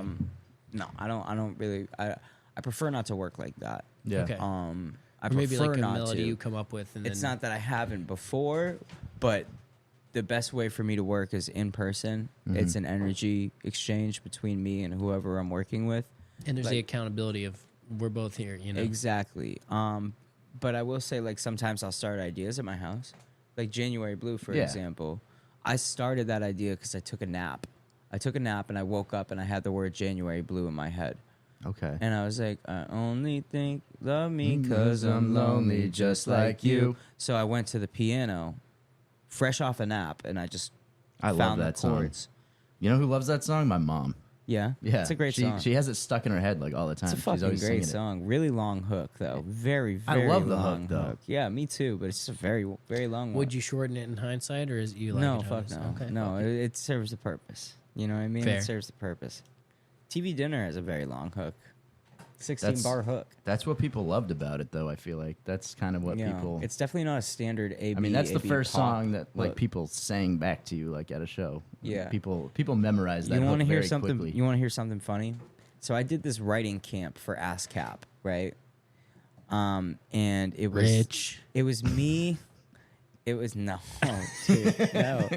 Actually, Megan Trainor's dad got me into it. Wow! Okay. Shout out to Megan Yeah. Trainor's dad, Low Mel. They're rich, dude. Yeah. Low Mel Nantucket? knows Megan Trainor's dad. Does Remember he? he told us about that? Yeah. Dude, I Yeah. remember I had this. It's like the weirdest LA story ever. So, and then I'll get back to the fucking ASCAP thing. But one of my weirdest LA stories ever is like, so I had this record label meeting at a coffee shop. In hindsight, not a true blue record label meeting. This guy was just showing up to humor his friend that introduced us. Okay. He shows up. He hasn't heard any of my fucking music before, right? She comes from this record label, and he's just a fucking asshole. Absolute. Why would he take the fucking meeting if he was going to be ass. like that? I don't know. Also, why would you not listen to the artist's music at least a little before meeting? I with them? don't know. Yeah, it's I crazy. don't know. And he met with me. I'd say the name of the label, but they're pretty renowned. So he shows up. UMG. We're talking, and was UMG. whole time he's like, he's like looking at his watch and whatever. And really, it was a bad meeting. It was like a very painful experience, and my heart was broken at the end Yeah. of it. And Megan's dad, Gary Trainer, he came and picked me up and got me ice cream. So you already How'd knew that who he connection was. happen? How'd you know him? Someone sent him work in progress Okay. while he was on the plane with Megan. Okay. So him and Megan heard the song and they were like, yo, this is fucking great. So one day I wake up and I see Megan Trainor followed me on Instagram and like spam liked my shit. No way. She's still like the biggest follower I have. She's big of her time. She is followers. big Yeah, time. dude. Yeah, it was so random, right? And I wound up like talking to her dad and like we became friends. And you know, he introduced me to Megan, and she's an absolute sweetheart. And I met her Spy Kid's husband. He's also a fucking sweetheart. You know? Spy Oh my Kid's God, husband. that's right. Yeah, dude. Yeah. Small I was world. like, huh? oh my God, this is fucking life changing. I was like, this is so cool. And yeah, Junior and from like Spy Kids. Gary's an absolute sweetheart. I mean, you know, whenever I would go to LA, we would go and we'd get lunch, or you know, he'd take me out and we just talk and shoot the That's shit. awesome. Yeah, She's from Mass too. Nantucket, I think. Nantucket. Yes. Rich. But anyways, where the fuck were what the fuck were we talking about before that? I had another question about the new album, but what were we talking about? Well, I asked. ASCAP. Yeah. Yes, ASCAP, yeah. So the ASCAP writing camp, he got me into the ASCAP writing camp. And it was like me and like a bunch of fucking NYU kids that were just paying their way into like trying to become good artists and good Yeah. writers. And Lame. I'm sorry. I'm just a significantly better writer than everybody that was Yeah. in that camp. Doesn't care. You are born with that shit. Yeah, You cannot. It does not matter. That is so true. You have to be born with it to a certain extent. Well, I so, can see going to school for songwriting really fucking up like the process because they're kind of teaching you like tried and true formulas that like a real songwriter is creating formulas and like I kind of That's feel that not- way. Right, I've heard know? that Berkeley can be like that. So too, I say you to know? an extent because it's something that you're born with, and if you go there to like refine it, Yes, yeah. that's a different story. But if you have never written a fucking song in your life and you are not built, you're not built like that. You're not born with the song in your spirit and in your Yeah. soul, dude. You're a fucking poser. you Get out can't of my just take a class and learn. get how- out of yeah. my fucking way. So here I am, a bunch of NYU students, stuff like that. I'm a high school dropout, fucking ex-degenerate, absolute fucking piece of white trash. So I'm in there, dude, and I play them TV dinner. And there was like, of course, like the person that was running this course, it was like a competition too. It was like a writing competition, and it was a course. And I played the song, and everybody was like, it was TV dinner, and everybody was like, oh my God, that's so good. And the guy running the course was like, yeah, but he's like, no one's ever going to sing that in a stadium, or no one's ever going to sing that back to you because the hook is too long. And I'm That's like, and then they ridiculous. did. Yeah. I'm like, oh, People yeah. still sing On the that. Send fucking him the video. contrary. Yeah. I was like, people sing that shit word for word, dude. Wow. That's such a why, hater thing to do. Again, you can't listen to the outside voices. You gotta trust the instinct. Yeah. Well, also And consider this this was idea a that teacher, there's, like- right? yeah. That said this. So there, you know, all you have is a hammer. I don't Everything know if it looks was like a nail. teacher. I think it was just like a person of significance when it came to this competition that I was doing. Oh, I it's think like he some worked at judge a or something. label or something fucking lame like that. But that idea that there's like a formula to make a song that people are going to gravitate towards, it's like, and don't try anything outside of this I formula. mean, there is a It- formula. There is. There is, but it can be tweaked. It can be, it can be, But The can- formula you- can have there personal is- flavor. it can have some very- personal flavor. there are very specific parameters to a hit song as Yeah. far as like traditional pop writers go. Isn't it the hook 1 octave up Yeah. every time? Yeah, Exactly. I think I learned that from you. Actually. Yeah, You yeah, did yeah. tell us That's that, one of the yeah. first things I learned when I went to Nashville in 2017, 18. But Is that sauce? Should we cut that out? no, you're good. Okay, But just what I making will sure. say is one of the things that I really danced with on this album was having the traditional song structure be broken. Like, there's a couple traditional songs on there with like, like we have like Reaper and like even January Blue to an extent is Yeah. like a traditional song structure. But even like Marigold, which I showed you, very different song structure. Love that song. A lot of ups and Especially the downs. end, right? Yeah, you fucking. But there's a lot of ups and downs, and there's a lot of differentials within each record. Yep. Song Yeah. structure, just take it, break it, change it. Yeah, I mean, it would be so boring. I would feel like as an artist to Yeah. just try and follow the same formula every time. Yeah, I same want to structure. challenge it, dude. I want to Right. challenge it all. Otherwise, what kind of artist are you if you're not pushing boundaries or challenging, Not the an artist. standard? That's how artists just become stale and their music just sounds the same, and And- people forget about them. And that's why I have art isn't safe right here. I got that as a reminder to myself that art should never be safe. It should always be off the beaten path. Push You the should envelope. never just be tied to one thing, or just staying within. Like, you don't color within the lines. You know what I mean? You can't, Yeah. because as soon as you do that, you're conforming to the same thing that Joe Schmo down the street does, and that there's no individuality with that. True. Facts. It sounds like, and this is like kind of probably a whole nother conversation can of worms, and I see the cigarette's done. I will say, and you've mentioned it kind of just throughout the podcast, is it seems like you have a really good reception in LA, and that's not common, like for people that just want to pop. It's like, I'll travel to LA and do some shows, contact promoters. You can do that. That's a unique ability, and shows your persistence and like how you've carved that space for yourself. I mean, I don't know exactly what carved that space for you in LA, because I know you mentioned you did the camp and whatever got you into that in the first place, like kind of spending your time there and getting the reception you've gotten. Do you feel like a pull to go back, or is this Yeah. still the home? Yeah. Yes to both. Yes to both. Gotcha, Yeah, I mean, yeah. this is home. Like Boston and the surrounding areas is definitely home to me. Even though you wear a Yankees hat sometimes. Oh Sorry, I wait. said I wouldn't talk about that. Oh shit! Cut that out! Cut that out! Cut that out! Yeah, we're 2 Yeah. hours 10 minutes in. Listen, bro. Listen. Cut that out! Cut that out! Cut that out! I bought a Yankees hat when I was in LA. I'll fucking say it. Yeah. Okay. I bought a Yankees Wow. hat when I was in Yeah. LA. Not Why? not thinking about the repercussions that I would get back home. How are you not thinking about Yeah, how is that possible? Actually, I just like it was a cool hat. Yeah. I was like, this is a cool hat. Because I remember When- the Lakers hat of 2018. Yeah, I knew you would. You fucking. Oh, dude, fuck you. We yeah. all remember the Lakers hat. Okay, listen. That hat never saw the light of day again. Neither did those pants. you did mention that you're. A Those were good chameleon. pants. No, those were my unlucky pants. Oh, okay. Those were actually the pants I wore to that label meeting. Oh, label okay. meeting. All right. Yeah, you can't wear them after Yeah, that. and I couldn't. I threw them out. I was like, these are now unlucky. I've had so many bad label meetings. Holy shit, dude. Did you throw away your pants after everyone? I'd be all out of pants, dude. I wouldn't be wearing pants right now, bro. I wouldn't be wearing pants. This man. just in: Justin's not wearing pants on the podcast. Yeah, I think I've had some really weird label meetings, man. Some Yeah. really weird ones. But A you're lot of- getting them though, dude. Some people don't get them. I was. Now I You think they are. all know I'm weird. So now they're Everyone's like, weird. Are you okay. weird or are they weird? I'm so weird, but they're also You're a little weird. weird. I mean, listen, dude. In this industry, if you fart the wrong way, they're gonna be like, That's crazy. "Yeah, dude, it's." Wait, are they that's into it what or it not? is. That No, sounded like no, they were no, no, into no. it. If What if they were you, into what it, if you they'd be like, fart the right way? If you fart the right way, then you're the weekend. Ooh, Hell Yeah, yeah. okay, okay. dude, let's go. No, dude. It was Oh, the artist the weekend. I thought you just meant they take you for the weekend. I don't know.